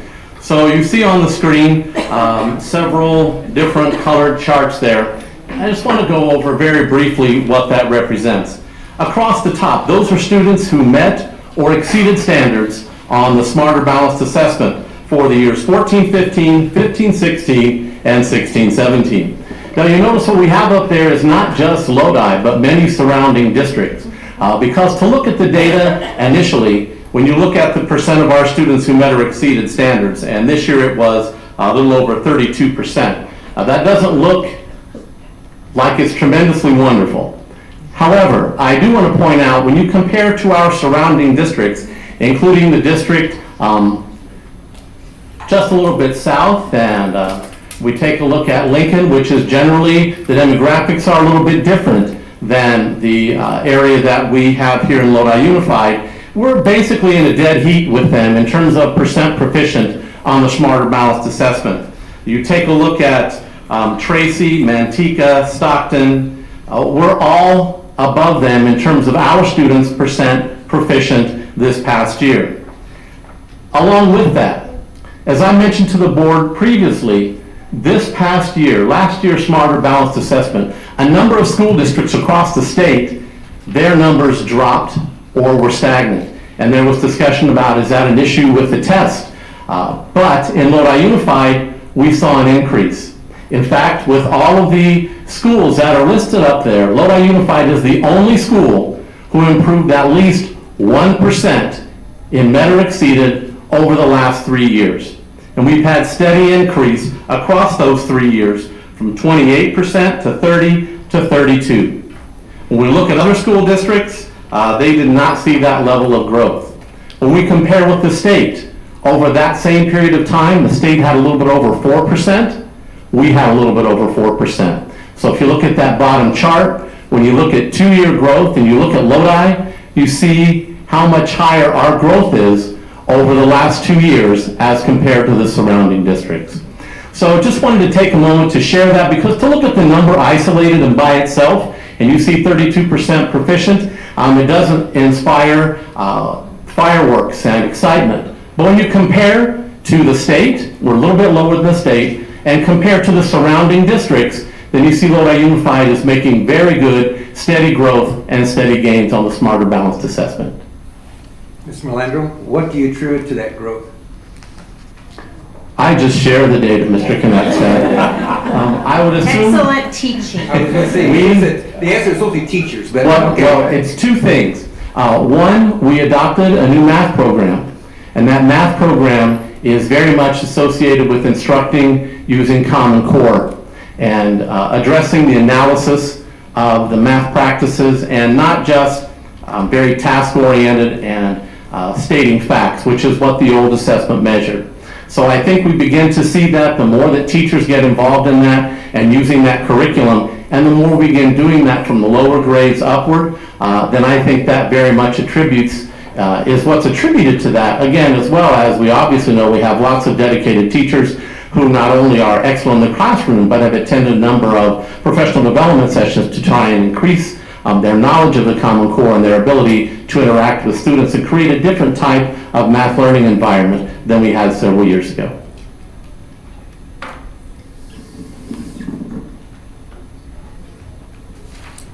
So as we move on, I just want to kind of recap that in 2014 we did our math adoptions, and we adopted math expressions, K-5, connected mathematics projects, or CPM 3, for grades 6 through 8 in college preparatory math for 9 through 12. We also were selected to go to the integrated pathways, and as we did that, then that gives us some options with our secondary classes. This current school year, we've approved some new courses, some of which are coming to the board tonight for approval, but we have done an Exploring Computer Science CP class. We'll be approving the Consumer Math, Financial Literacy class, and pre-calculus classes. Part of what I would like to attribute some of the small incremental steps that we have is the professional development that we have been offering our mathematics teachers. And first and foremost, it's the support in this integrated math pathways with our instructional math coaches. They're out in classrooms working with teachers, they're helping us to segregate data, and they're providing professional development. We also have, we've reinstated the department chair monthly meetings so that we can listen to concerns from the departments and address the questions that they should have. We have cadre meetings with the math teachers or after-school PDs, and the district has been involved in the Silicon Valley Math Institute for a number of years, which has been on the leading edge towards SBAC type assessments. We've been members of that. Our coaches and our teachers have gone to professional development in that organization throughout the last couple of years. We also have online resources. So not only do we have our teachers teaching, but we have some online resources that meet the needs differently. Our FAST math for K-6 students is, and times attack for K-6 is more about procedural understanding. Do the students know their procedures and understand procedural work? The dream box that we just instituted or tried to implement this year, which you'll see some data about K-8, is more about building the conceptual understanding. So teachers use those with students in various needs of how the students need them. This summer, we are doing the Silicon Valley Education Foundation Elevate Math. We have, this will be our first time with this organization. We're targeting our let's say this so that we can understand it. 6th graders that are going to be 7th graders next year, 7th graders going into 8th, 8th going into 9th, and 9th into 10th. And this is not the intensive students, but these are the students that are on their previous SBAC score were nearly meeting standards. So we targeted a specific group of students that were nearly meeting standards or slightly into the meeting standards band of the SBAC and invited them, they received a personal invitation to come to the Silicon Valley Math Institute that we're hosting, and that's to help them solidify their math skills. So when they go into Math 1, they will have sufficient skills to be very successful in it. That's our intent. This program has been operating in the Silicon Valley and throughout the valley and been very successful for the last couple of years, and that's one of the reasons why we have decided to look at it and bring it to us. These numbers are a little off because this was prepared for several weeks ago. We now have more than 230 students enrolled. We have 11 teachers teaching in the program.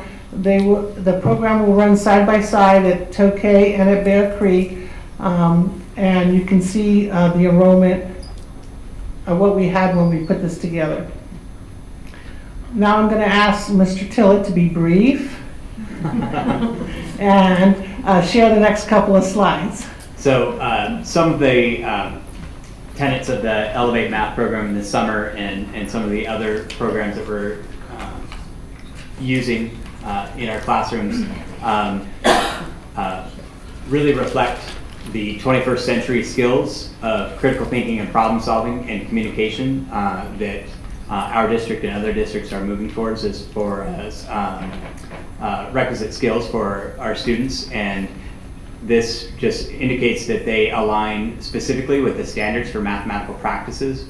These are 7 of the 8 mathematical practices that all students should become proficient in to be mathematicians.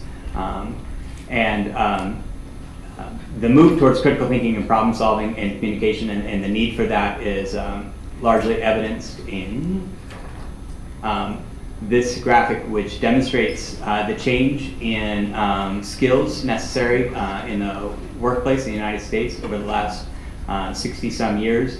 You'll see that there has been a decrease in the need for employees with skills for routine or non-routine manual tasks or routine cognitive tasks, and an increase for skills related to working with new information or solving unstructured problems. And so our math programs that we've adopted and that we're trying to use to help our students gain more success on the SBA and in their learning, those programs must balance not just procedural fluency, but also the conceptual understanding and the application and problem solving necessary to be college and career ready. And so to support that, we've, at the high school level, we have followed the board directive in abiding to Senate Bill 359 and utilized a placement policy to place all of our 9th grade students in math. This data shows the placement of below grade level, on grade level, and above grade level placements for incoming 9th grade students over the last 3 years. You'll notice that over the last 3 years, the on and above grade level has grown each year, while the number of students, percentage of students placed in the below grade level courses has declined each year. One thing to note is that for 2016 and 2017, I have the final summary. The 2018 includes the initial summary to expedite placement for the high school counselors who prefer to start scheduling in March. We give an initial placement, and then once we have the complete data, including our most recent SBA data, we'll produce a final summary for placement for each student. Can I ask a question on placement? Yes, sir. We were talking about this last time we were discussing the math, the state obviously came up with their matrix for placing students in math. And my concern is that I don't want the state superseding what we already know about the students and their possibility for success in whatever level math. And that being, if, they want kids pushed upward, and I think that's fine up to a certain point. I think we need to go by test scores, teacher recommendation, grades, all that. And I think that supersedes whatever the state wants, because I'm not real impressed with their matrix, by the way. So is that still how this works, where we use our data to place, and if it's different than what the state matrix says, we still have to do that form to the parents to ask permission to put them where they go? If I can answer that question, we, as a district, we have developed our own placement criteria based on what we feel is the important pieces, which would be their SBAC scores from the previous year, benchmark scores, teacher grades, and what am I forgetting? Math inventories. And so those 4 things we use for the initial placement, and then the final placement we will use their, because we do that in early spring for the counselors at high school. Then we will take their 3rd and 4th quarter grades, their 3rd and 4th quarter benchmarks, and their final SBAC, their most current SBAC, to give the final placement. So it is based on what we as a district determined was the criteria, the materials that we need to make the recommended placements. And I like our matrix. I don't have a problem with that at all. I think that that's going pretty well from what I'm hearing. How does that dovetail into what the state wants? The only, if I may answer that question, the only thing that the state required in the SB 395? 359. 359, I do that all the time, it's Highway 395 someplace, but was that we develop our own criteria, that we develop a placement criteria. They just told us that it must be objective and have multiple measures. They didn't tell us what to use or anything like that. So what's that form then that the parents have to sign to move placement?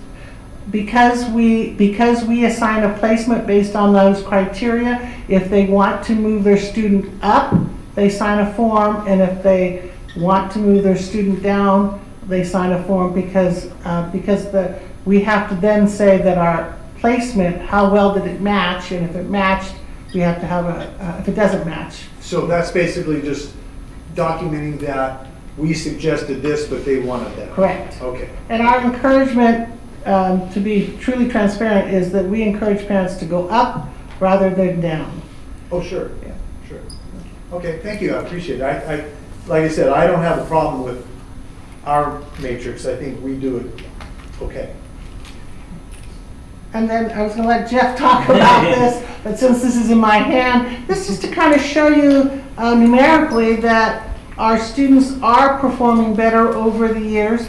The negative under, you see the initial placement for high school math, integrated 1 or math 1, integrated 2, and integrated 2 or 2 plus.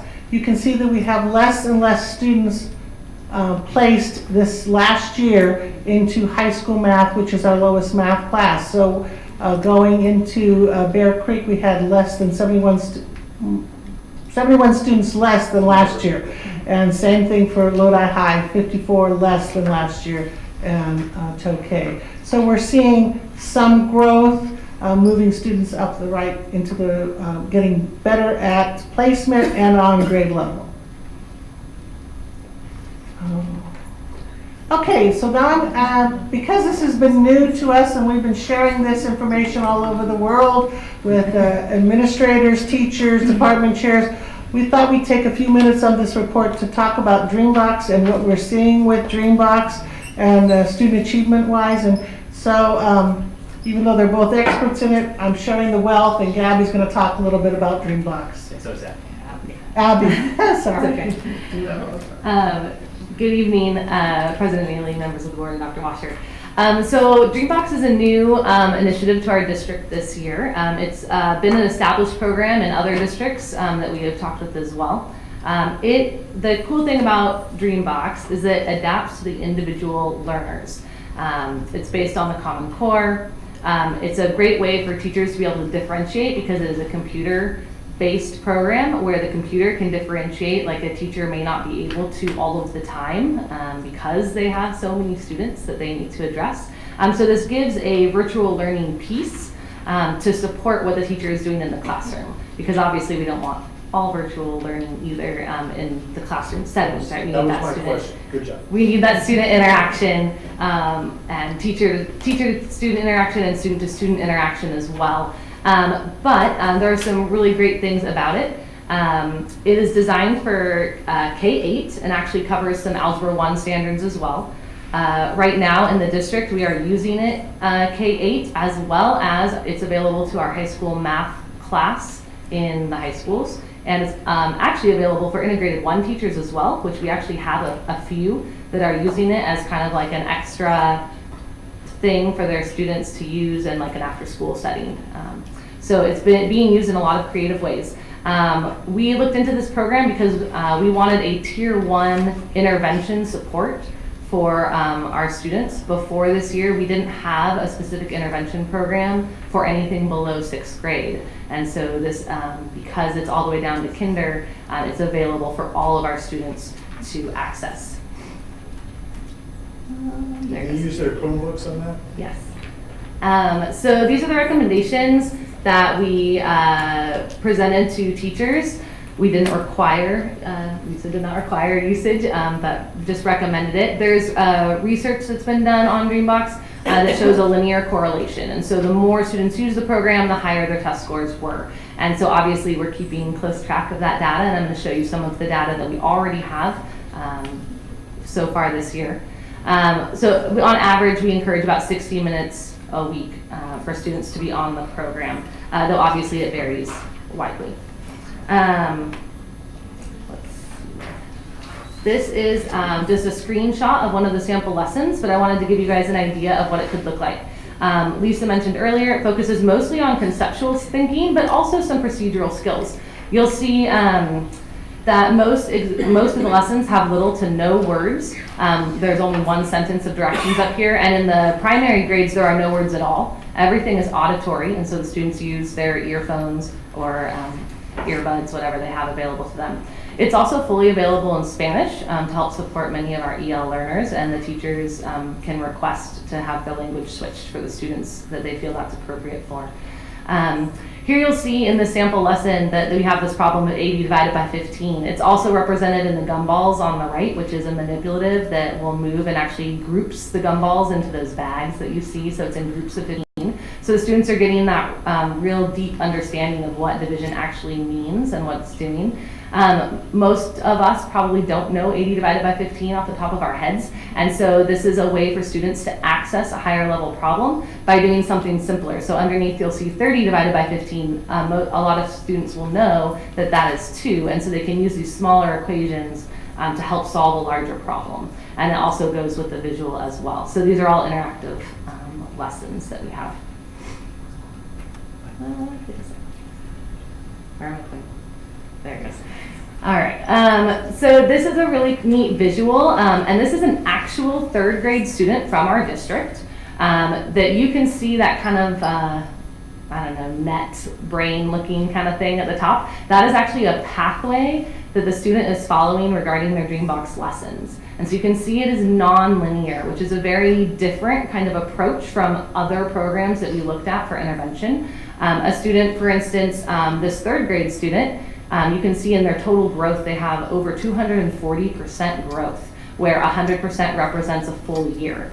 Now, the weird thing about that is it spans different grade levels, and so that's why the chart is up there. So you'll know as well, and even done some work into 6th and 7th. The reason that this is possible is because it's based on the domains. And so, for example, a student might need help with fractions, but they're really strong in geometry or visual skills in mathematics, and so they could be a lot further along the progression in the geometry strand. So this is a more typical, shall we say, student, because obviously that 3rd grader was working very far ahead of her grade level. But this is a more typical 4th grade student where you see the bulk of the student's work is actually the grade level below. That's very common, and we're going to see another graph about that. Oh, here it is. So this is was done in March, so it's not super up to date, but this was our school year so far through March.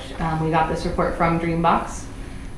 And so here you can see the yellow represents the below grade level, and the green is on grade level growth, and then as well as blue is above grade level. So you can see actually the bulk of what students are working on is actually below grade level. There's 2 reasons for this. The first is we actually started students a grade level below their current grade. So 3rd grade students, we actually started them in the program at a 2nd grade level. The reason we did that was to enable students to feel more comfortable with the program. We didn't want them to see grade level stuff and kind of freak out, especially at the beginning of the year, right? And so that's the reason we have so much growth below grade level right now, is because that's where they started. But we also are filling in those gaps. So our older students have a lot of gaps that they might have from prior grades. They were sick, they moved, whatever the reason. And so you can see that we are getting more and more towards the grade level work, and many students are going beyond their current grade level as well, which is really exciting. Here we have a comparison of 2 6th grade classes, both from Title I schools.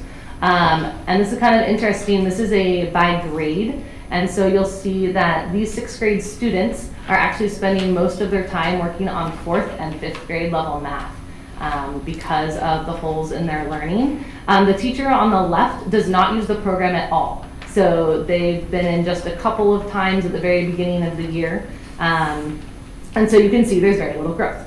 The teacher on the right uses the program more sporadically. It's about 25 to 30 minutes a week is what this particular teacher uses. So that's not even close to the full recommendation of 60 minutes. And you can still see that there's quite a bit of growth that's happening with that second teacher students, just from spending, about 30 minutes a week on the program.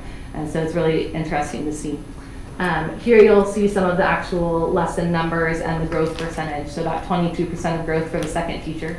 I do want to clarify the average minutes per week up there says 44. The reason that it's higher than what I said, the 25 to 30, is because that's only counting 16 of his students, which is not the whole class. Because of the way it calculates how long the students have been on, they have to be on at least 15 minutes a week to be included in that stat. So that's why it's a little higher. We also, as well as supporting our students at Title I schools, we also want to, there it goes.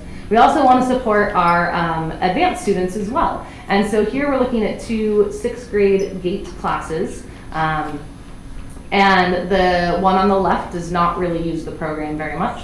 The one on the right uses the program a lot, actually to the full 60 minutes a week and sometimes a little bit more. And so here you can see that these students in the GATE classes, in both classes, they have some holes even in like the 5th grade, so the grade below them, which is typical, right? 5th grade is fractions. Some of the things that our students really struggle with or have gaps in their learning. So this enables them to go back and fill those as well as work ahead. You'll notice the class on the right, those 6th grade students are working not only in their current grade level, but also in 7th and 8th grade as well. So it does provide those opportunities for our students that need to fill in their gaps of learning, but also for those who are accelerating and can move on. These are, and then these are the statistics for that class. So you can see the second class, the one on the right, has a total growth of about 124%, which is more than a full year's worth of math learning just from using this program and this year.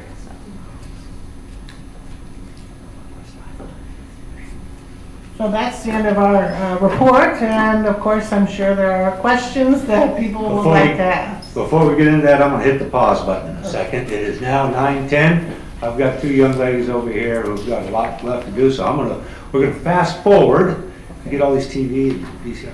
We're gonna fast forward to their presentation, then we're gonna come back and unpause this one, okay? So, Jasmine, you wanna start out? Yeah. Show us how this is done? Okay. Good evening, Dr. Washer, President Neely, and members of the board. My name is Jasmine Villanueva, and I'm representing Tokay High School. For our school activities and programs, our spring band concert is on Friday the 18th, and our choir performance is on Thursday, May 24th. Student government held our senior versus staff volleyball game on May 2nd, where the students won. And then we had our Tokay versus... Wait, the students beat the staff? Yeah. I mean, if you want to. I bet John Hunt was probably. But Brian Campbell over there. But and then we also have our Lodi versus Tokay men's volleyball game tonight. And then we are currently having our Spirit Week, and then we'll be having a black light and senior goodbye rally on Friday. The spring dance concert was last week on May 10th and 11th. And then our students will be recognized on the senior award night tomorrow at 6:30 p.m. And we also held our student government elections. So the new ASB president will be Jonathan Henry, and the senior class president will be Natalie Paul-Hemus. And then our seniors, we have a lot of stuff going on for the end of the year. We'll be having our senior Disneyland trip this upcoming weekend, our senior picnic on May 25th, and graduation Friday, June 1st, which you guys are all welcome to come to. And then we'll be having our sober grad night following our graduation. And also, thank you guys for all the gifts. I appreciate them. Thank you. I'm all good. Thank you, Jasmine. Welcome. Star? Good evening, Mr. President, members of the board, and Dr. Washer. My name is Starlene Podison, and I am the junior class president at McNair. Tonight, I will be delivering the board report. So, starting off with school activities, our Lean Crew hosted a basketball tournament specially created for this year's freshmen, of course. And through this event, freshmen were able to interact with upperclassmen and fellow classmates. We also held our second annual McNair Athletics fundraiser on May 5th. Lean Crew had held fun games every Friday during lunchtime in which all students may participate, and freshmen can enter in a raffle if they participate in said games. Moving on to student government, our Rendezvous in Red annual prom took place on May 5th at Waterfront Hotel. For performances on May 1st, our advanced choir performed for the school board at Julia Morgan Elementary due to receiving an unanimous superior rating when performing as CMEA, California Music Education Association. Our drama club did a spring production named Love, Death, and the Prom on April 26th and April 27th. For our co-curriculars, Sunday Aguada placed first for boys singles on May 4th at the Bandman League tournament, as well as Chao Yang and Tony Tao for boys' doubles. Araceli Perez Ramirez was selected for the McNair JV softball player of the game. For academics, on May 2nd, there is a block M assembly in which students are given awards for their continuous effort, determination, and good grades in school. For our upcoming activities, we have Senior Sunset, Senior Grand Night, which was today, Senior Awards Night, and our Avid Awards Night. All right, sir, thank you very much. Thank both of you ladies very much. And Jasmine, having been here all year, we have a special award for you, and that's your nameplate. You can take that with you. You can put it up in your college dorm room. Okay? And whenever you see it, you think of these guys over here. Thank you. All right, thank you guys very much. And comments from the board? Yeah, Jasmine, it was great having you all year. What are your plans for next year? I'm going to Chico State, and I'm going to major in nursing. Oh, cool.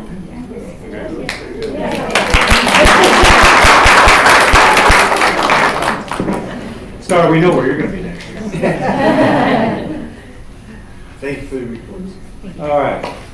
And with that, guys, you're free to go ahead and leave. Okay. Thank you. Nice. Thank you. Are they still doing AP testing, or is that all done? Yeah, it's still going on until Friday. Okay. Now we'll hit the play button. Anybody, questions from? Take your name plate. You can take your name plate. Oh, I forgot. Well, I can see that was important. To bring it to your graduation. You get a chain and wear it, I'll think about it. Bye. Have a good night. Good luck to you. Thank you, you too. And hit the play button. Any questions or comments from the audience?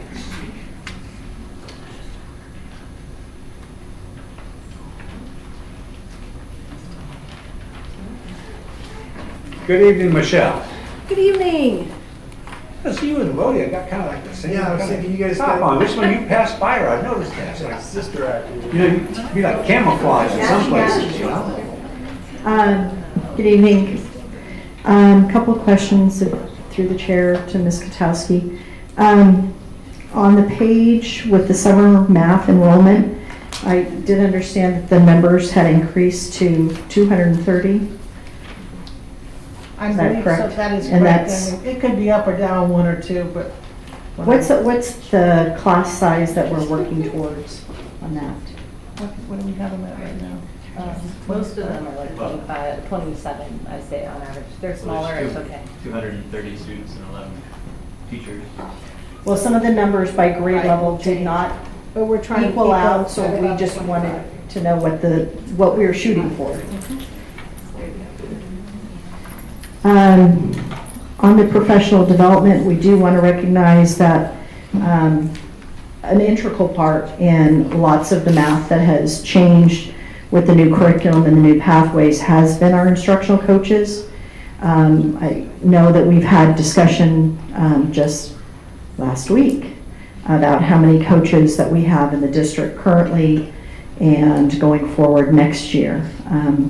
It's a concern because they are an integral part in educating not just our new teachers, but teachers that change grade levels, teachers that teach combos, that have additional responsibilities. Those instructional coaches go out and help them with model lessons, but also the PD that you would see on our online system that they would sign up for and go attend with our coaches. So with those shrinking numbers, we just would warn to keep that professional development in play with new teachers coming on board and losing some of our experienced teachers, that's an integral part to make sure that we keep educating our members as to best practices. And I think it was stated tonight that some of that growth is attributed to our coaches and that role that they play with our other teachers. You know, you, especially at elementary, have a credential for all subjects, and sometimes having an expert within a field is a big bonus. And I think with those comments that were made tonight, we'd like to just kind of chime in that we're concerned with the lower numbers for coaches in this field next year. Thank you, Michelle. Any other comments from the public? Comments from the board? Ms. Castle. I would just like to say that I attended a wonderful example of everything they're talking about. Abby, you were there at Victor, yes.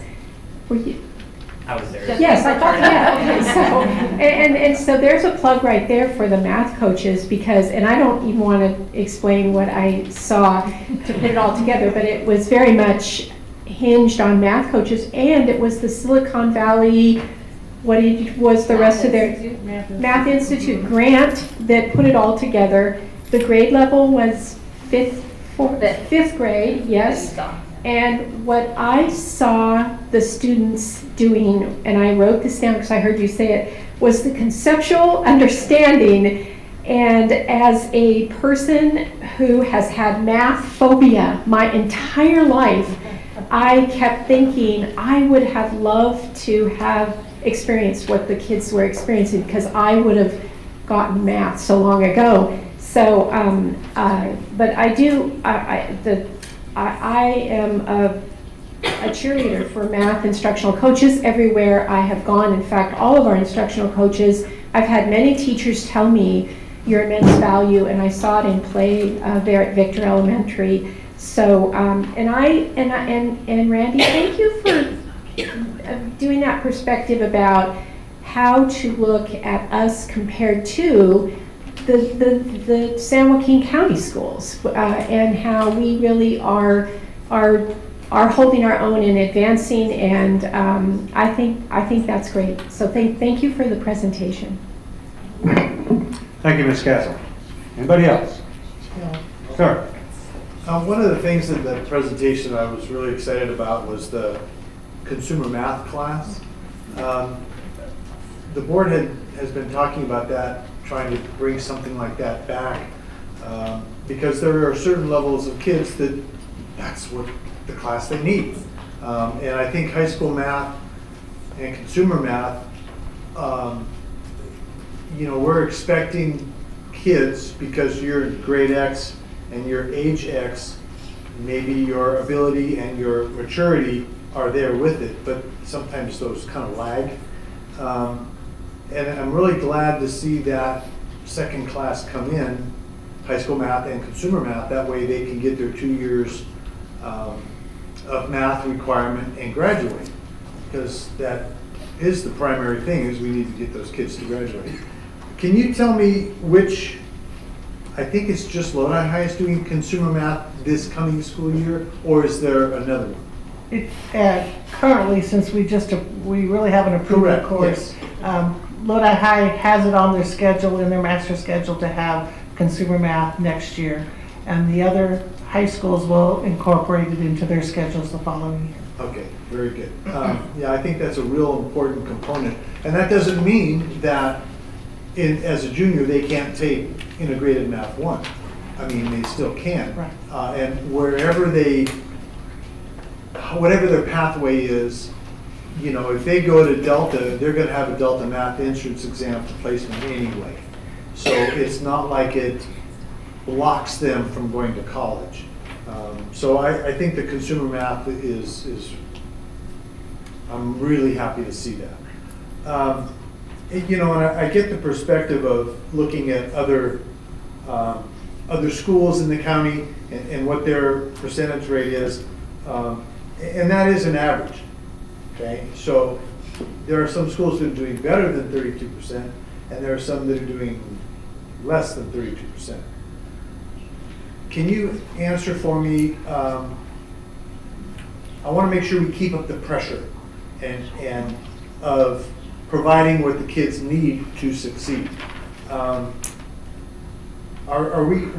do we analyze Dreambox? And I guess I don't know how all of that works. Is it available to every math class throughout the district? They just need to log on to their Google accounts and that kind of thing. Is that how that works? If I can answer, yes, it is available to every teacher that is a math teacher K-8. So in elementary, that's every teacher. And then at our middle schools, it would be the math teachers. And then we also have it available at our high schools for high school math, and some of our, actually it's available to all math teachers because it's just easier to assign it that way, and the students log in.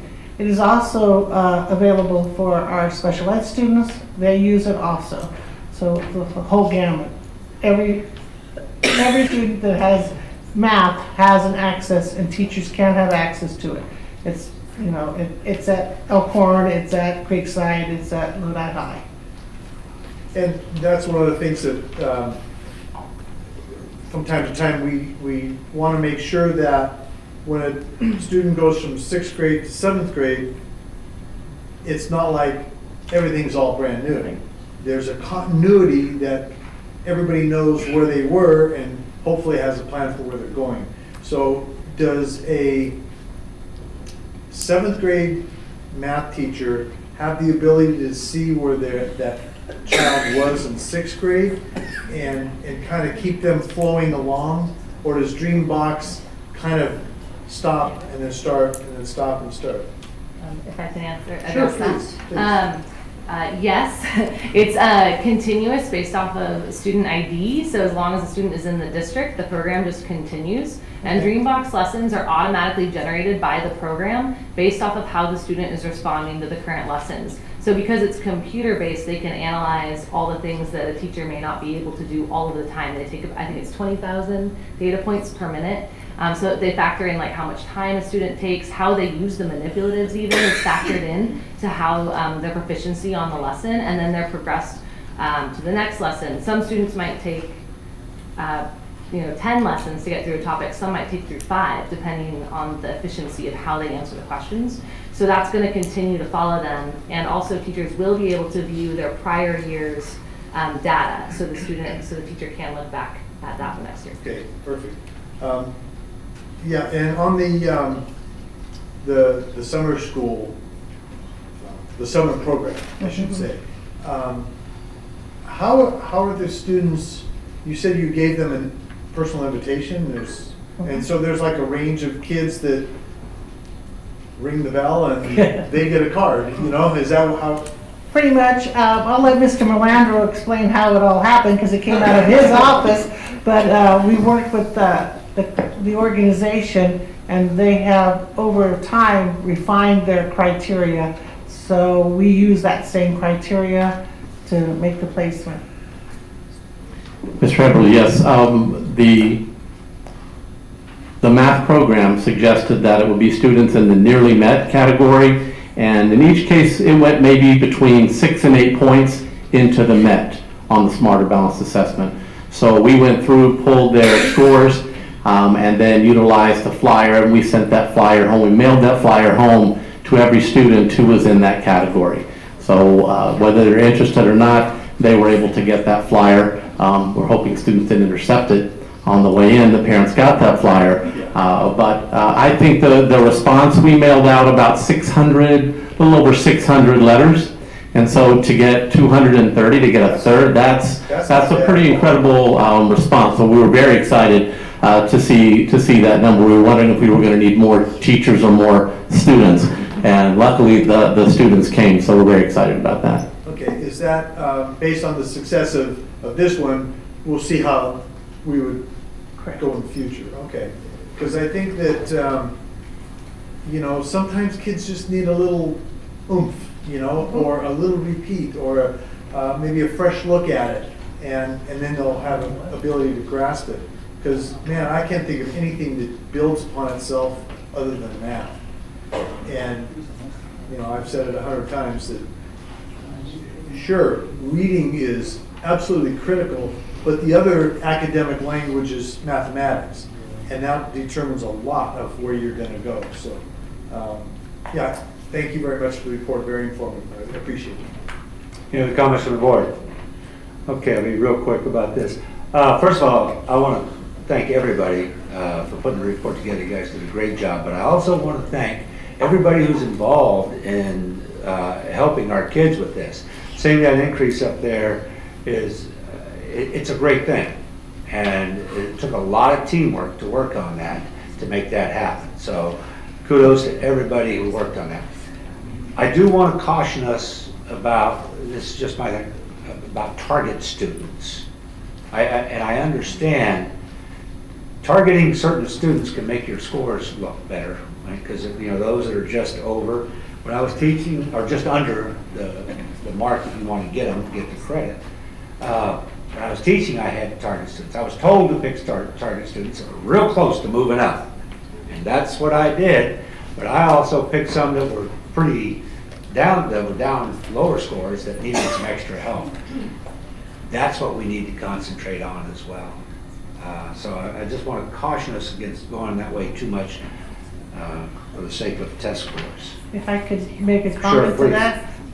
Part of our plan, which I really haven't shared much yet, but about this plan is we're going to implement some Elevate Math in the after-school program starting at 3rd grade, 4th, and 5th grade next year. Fantastic. So it will not just be the target group, but we're trying to reach everybody. So that's great. One step at a time to make sure things are working, and then expansion. Then you heeded my caution, so thank you very much. I appreciate that.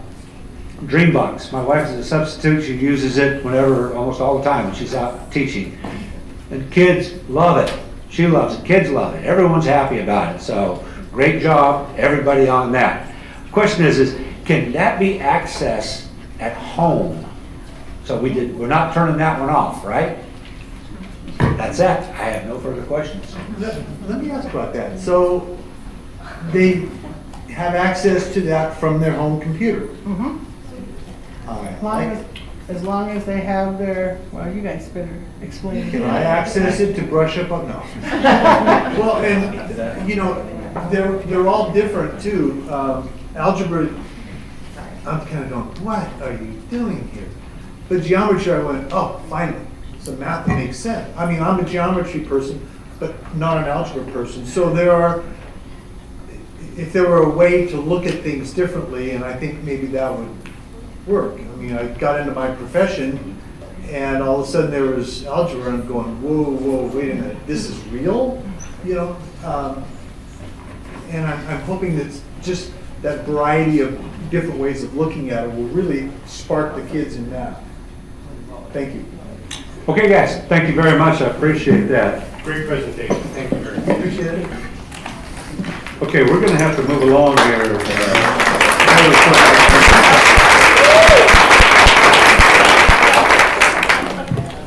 Okay, I'm going to, what do you call them, math groupies? Math heads. Yeah, I like that. All right, we're going to open the public hearing, Lodi Unified District Contract Reopeners with California School Employees Association, CSEA, for the 2018-19 year. Do I have any comments from the board? Have any comments from the board? I don't see any comments. I'm going to close the public hearing. Superintendent's report. Mr. President, I'll postpone until next time. Thank you, ma'am. Comments from the public. I've got 3 cards up here. You have 3 minutes. A 20-minute time period has been set aside for public to address the board on items not listed on the agenda. Each public speaker shall limit his or her comments to 3 minutes, but is welcome to distribute any materials to the board and or staff due to restrictions imposed by the California Brown Act. This is important. Discussing topics that are not on the agenda, the board members may not engage in dialogue about the issue. So if nobody says anything, it's not because we don't care, we just are limited and cannot talk about that. I've got 3 cards. Lori? You got a number 1.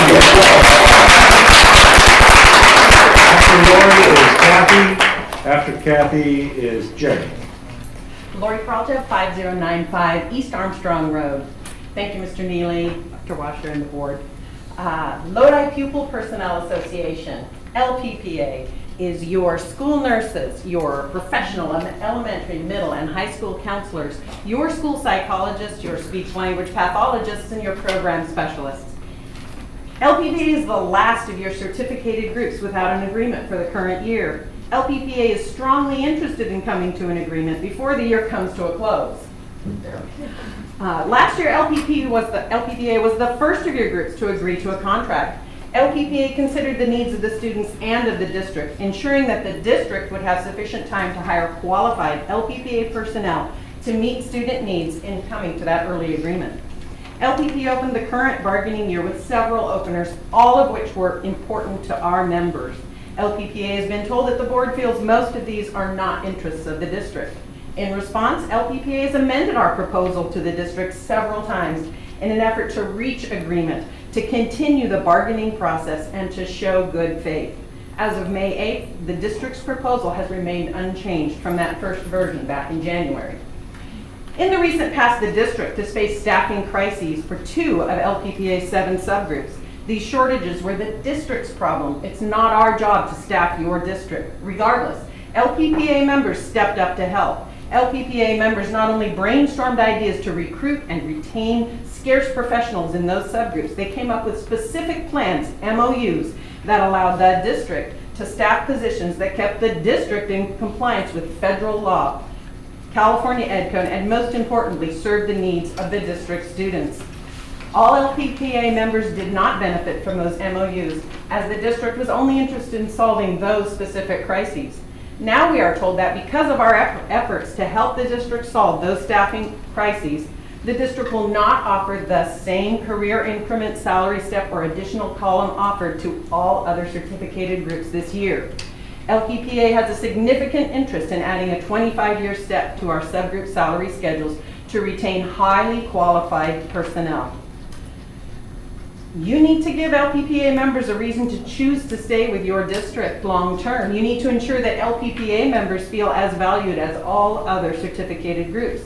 The 25-year step remains of critical interest to LPPA members, and we are willing to explore options for achieving this.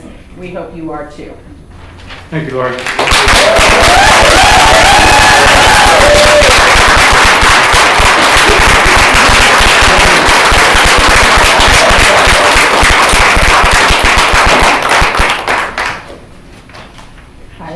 Excuse me. I'm Kathy Dufour, one of the district math coaches.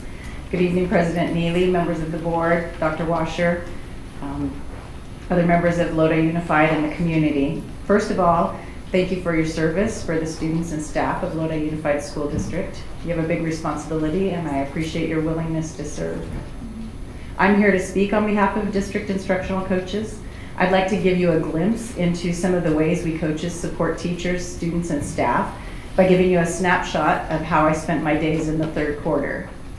In the 9 weeks of quarter 3, I had more than 95 face-to-face coaching encounters with both new and experienced teachers at their sites during the school day. In addition, I provide teacher support daily by email. Besides in-person coaching, we often do after-school professional development, which you heard about tonight. In quarter 3, I co-led more than 10 such sessions, including those requested by sites and district-wide PDs. We invest a lot of time in preparing, so teachers always walk away feeling that their time was well spent. In quarter 3, we coaches, along with Sherry Flemmer, began planning the 2-day teacher conference in July. We also started preparing to be SBAC support in quarter 4, when we coaches go out to sites on the first day of testing to provide in-class support for anyone who wants help, most commonly our new teachers. Some of my time was spent attending professional development. To support teachers K-6 requires a deep understanding of the math, the Common Core content and practice standards, and the curriculums for all those grade levels. The rigor of the standards is so much deeper than it used to be. I also keep up on best practices, current research, and new and creative ways to teach the standards, which often include changes in technology. One of my favorite current district projects that I'm working on is the Parent Video Project. We have a team of K-5 teachers that have met regularly since June to develop screencasts for families to help their children with math homework. Besides meeting after school, I work on it in the office to learn how to develop a website that is ADA compliant and how to turn screencasts into YouTube videos. We hope to launch it for the next school year. That's not everything I do in the course of any given quarter, but it's a good representation and it's a full-time job. We're currently down one elementary math coach, so 2 of us coach 30+ elementary schools. Since vacant coaching positions are not being filled, next year 1.5 of us will cover those same 30 schools.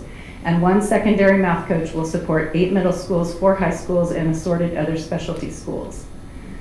Some might say that's why we're looking at having master teachers at each site, to which I say, hooray! Tapping the expertise of our teachers will be terrific. But a person with a full-time job in a classroom can't do all of these things that district coaches are now doing. Despite their expertise, there aren't enough hours in a day for one person to do 2 full-time jobs. Having district instructional coaches is a huge asset to the teachers and students of Lodi Unified, an asset that's in danger of being lost as the coaching ranks dwindle and are not replaced. Thank you for giving me this opportunity to share a glimpse into my professional life as a district instructional coach for Lodi Unified. I hope it helps with your decision making, and I'd be happy to have any further conversation that any of you might want to have with any questions, or if you want to know more about the Lodi Unified coaches. Thank you. Thank you, Kathy.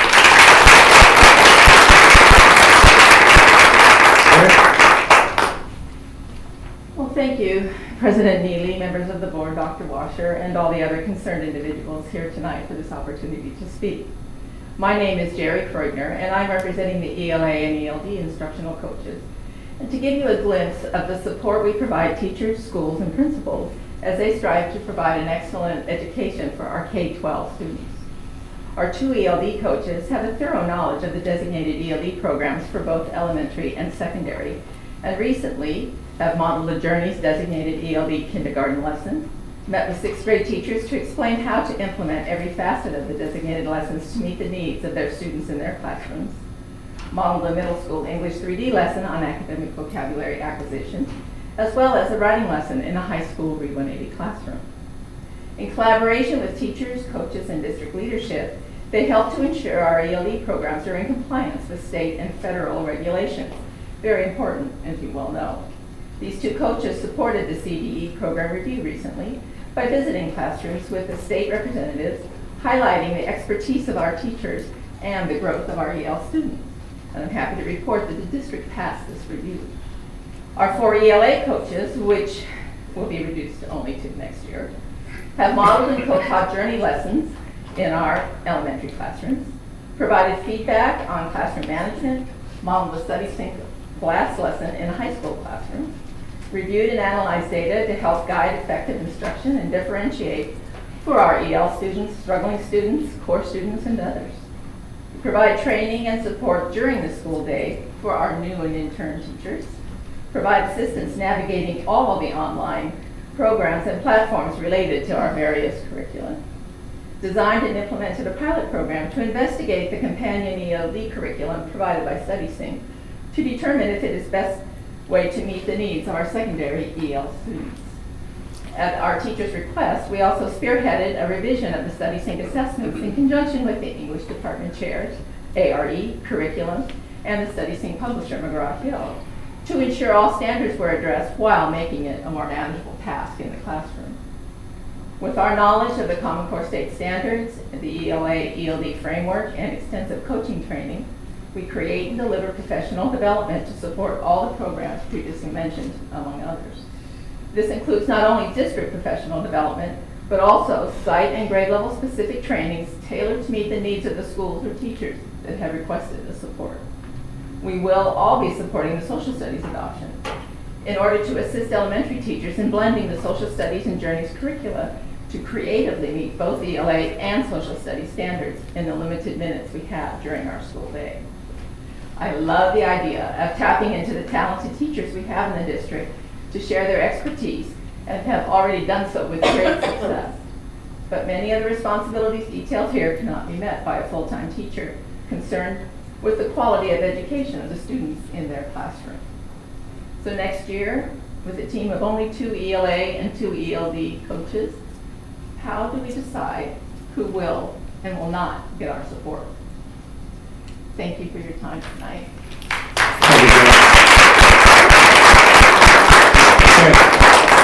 Got about 17 minutes left before we have to call this order. If you guys would like to leave at this point, we've got a lot of routine business to take care of. Please just move on outside quietly. We'll move on and get this routine business taken care of. Okay, let's move on to consent agenda A. Any items the board like pulled? Mr. President, A14. A14, Mr. Connexted. Anything else? A11, really fast, for Mrs. Castle. Anything else? Any items that members of the public would like pulled? Okay, seeing none, we'll call for a board vote. Mr. President, I move approval of the remaining items. Thank you. Dr. Talkin? Second. And the second from Mr. Heberly? You got it? Okay.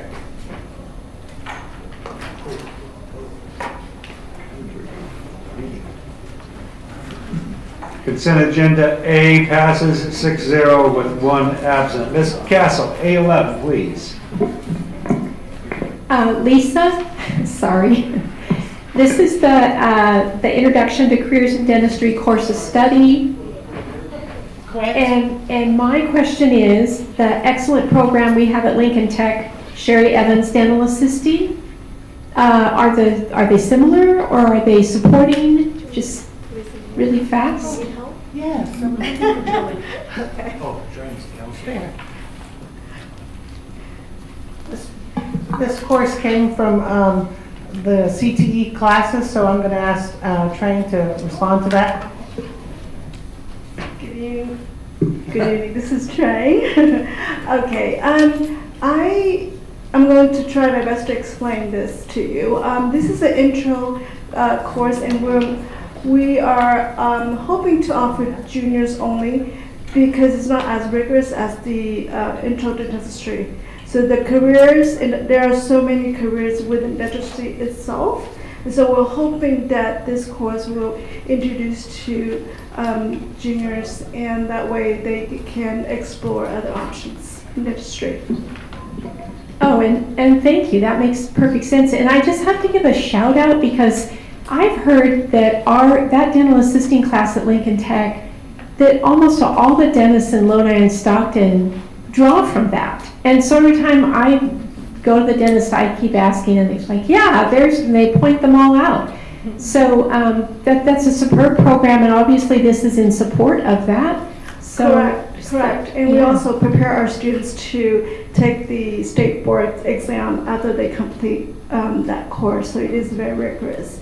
And we find that seniors tend to do a little bit better. So we want to introduce this particular course for the younger students. Sure, and thanks so much. Thank you. And with that, I move to approve. Thank you, Ms. Castle. I've got a motion to approve from Ms. Castle and a second from Mr. Heberly. Calling for the board vote.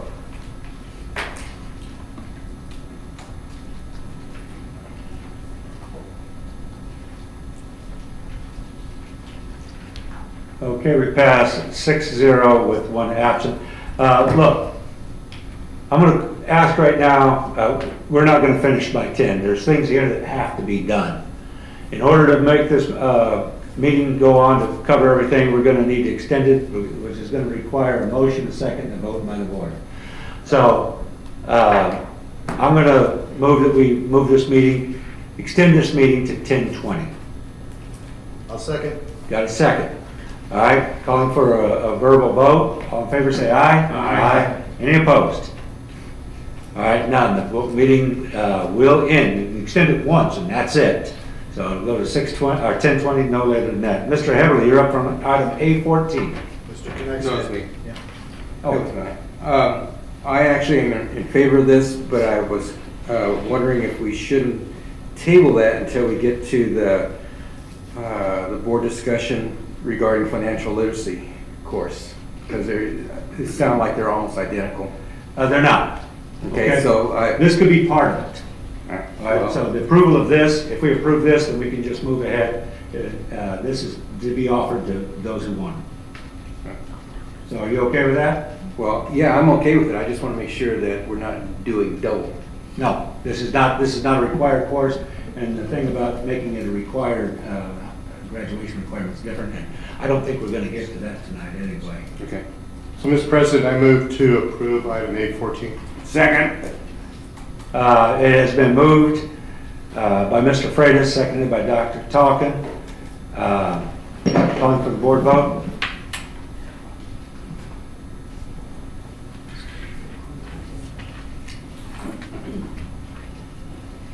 Passes 6-0 and 1. All right, moving on, consent agenda B.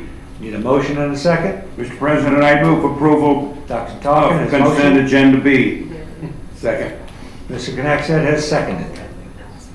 Calling for a board vote.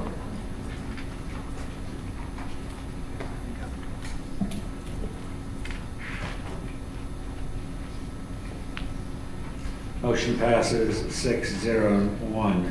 Moving on to other consent agenda items. Mr. McKilligan.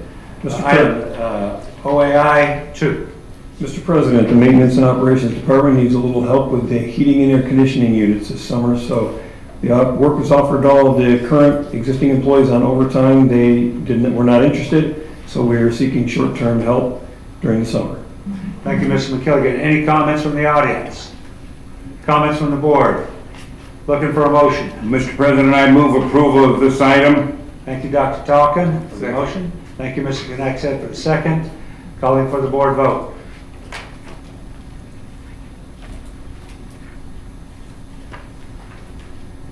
Item passes 6-0 and 1.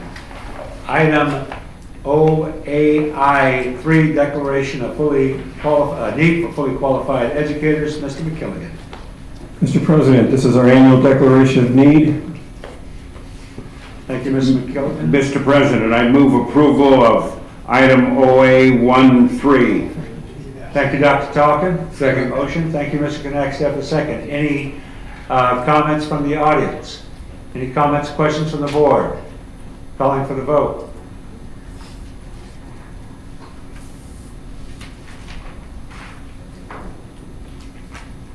Item passes 6-0 and 1. Personnel matters, Mr. McKilligan. Mr. President, routine personnel matters are presented for your consideration. Thank you, Mr. McKilligan. Any questions from the public? From the board? Calling for a motion. Move approval of the item. Thank you, Dr. Talkin. Second. Who's that? That was Knackstead. Thank you, Mr. Knackstead. Calling for the vote.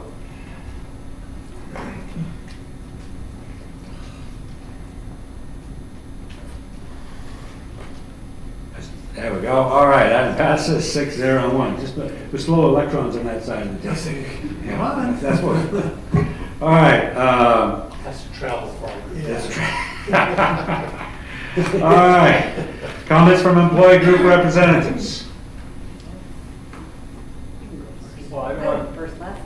John's gonna go. You know, I'm just gonna say from back here, we appreciate last week. Thank you very much, LPPA. Appreciates the LCAP study session, and we just thank you for all of the listening you guys are doing. We really appreciate it. Thank you very much. Thank you, John. Yep. Thanks, John. Anybody else? Let's make a move, ladies. Okay, sorry. Okay, so I'll speak from here. We need So- that up front for the recording. Oh, I'm Yeah, it's sorry. gotta be recorded. But John, I didn't think of that. That was my fault. Okay. I'll step aside when I'm done and he can come up again. So again, this is Deborah from the CSEA chapter here. Good evening, President Neely, members of the board, and Superintendent Washer. I wanted to thank you for your recognition earlier today. The resolution really does mean a lot to members. They're always surprised when I tell them and show them, and we'll be having our annual Classified School Employee Week dinner, or annual appreciation dinner, next Thursday night. So we'll be sharing it there and letting everybody know, and they always are very, excited about that, so that's good. Also wanted to let you know that we were able to award 6 scholarships this year for graduating high school seniors of our current members. I think 3 are at Tokay, 2 are at Lodi High, and 1 is at Bear Creek. So this year they're all Lodi high school students. Not always, sometimes they're from other surrounding districts because not everybody lives here in the district. But we were able to give 6 $500 scholarships, so we were really excited about that. Let's see here. I think that's about it. We're kind of winding down, but we do appreciate tonight that you had your public comment for the reopener. And we look forward to getting to the table next week to work on a new contract. And then we have some other things we're working on, a little, tie up loose ends kind of thing. But other than that, things seem to be going well. So thank you very much. Thank you, Deborah.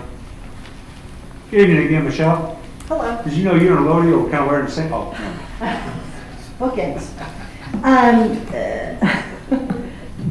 Thank you for the time this evening to speak to our math report item. And I think you heard again from math coaches how integral that role is. And we look forward to seeing what we can do to better serve this next year all of our members with district coaches. Things with Leah as we wind down, and we have lots of members looking and saying goodbye to their classes this year, and at the same time gearing up for next year. That emotional toll can be seen being played out across the district. I just would remind the board that teachers take this lifelong journey with their students over the past year. And as you heard from some of our spotlight people tonight, some of those teachers celebrate being able to have some of those students for multiple years, and how that really pays off on some of the things that those students then bring out into our community. I think it's a fabulous thing to do that highlight, and thank you, Dr. Washer, for bringing that to everyone's attention. Leah has wound down for meetings, and we are awarding 2 scholarships to students that are pursuing education. So if you're attending the awards at Lodi and Tokay, you'll see students who are interested in becoming teachers being given scholarship awards at Lodi and Tokay this week. Thank you. Thank you, Michelle. Okay.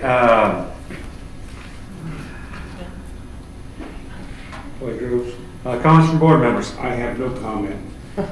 Anybody else? Yeah, I do. Go ahead.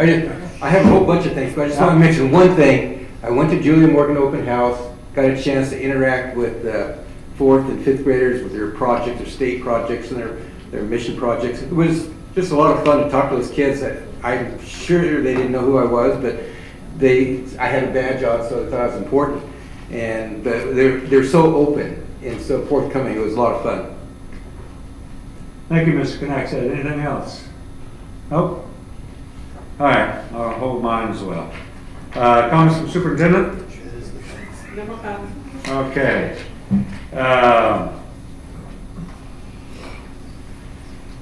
Mr. Khan, you going to show us this kit? Thank you, Mr. Neely and members of the board. Dr. Washer, if you'd like, I'll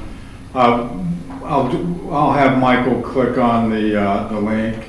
There's also a YouTube link if the board would like to hear it now.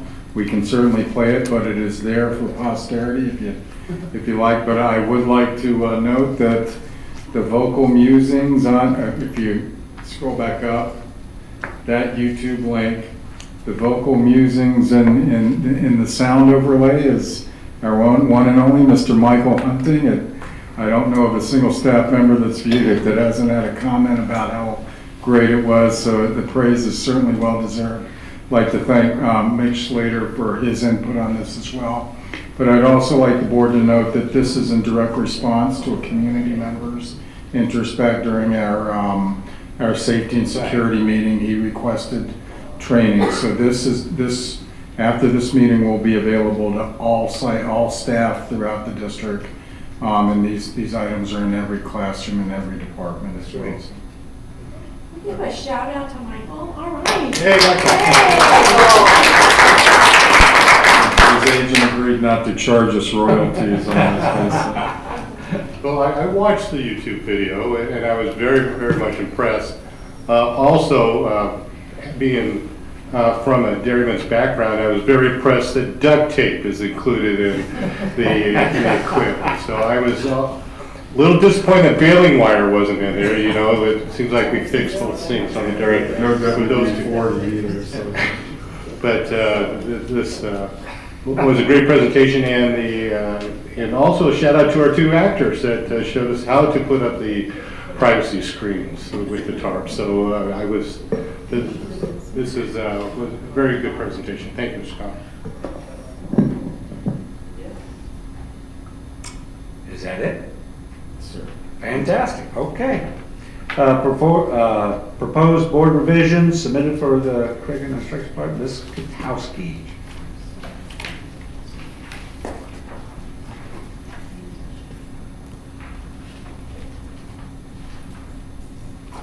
These are the same, excuse me, these are the same board,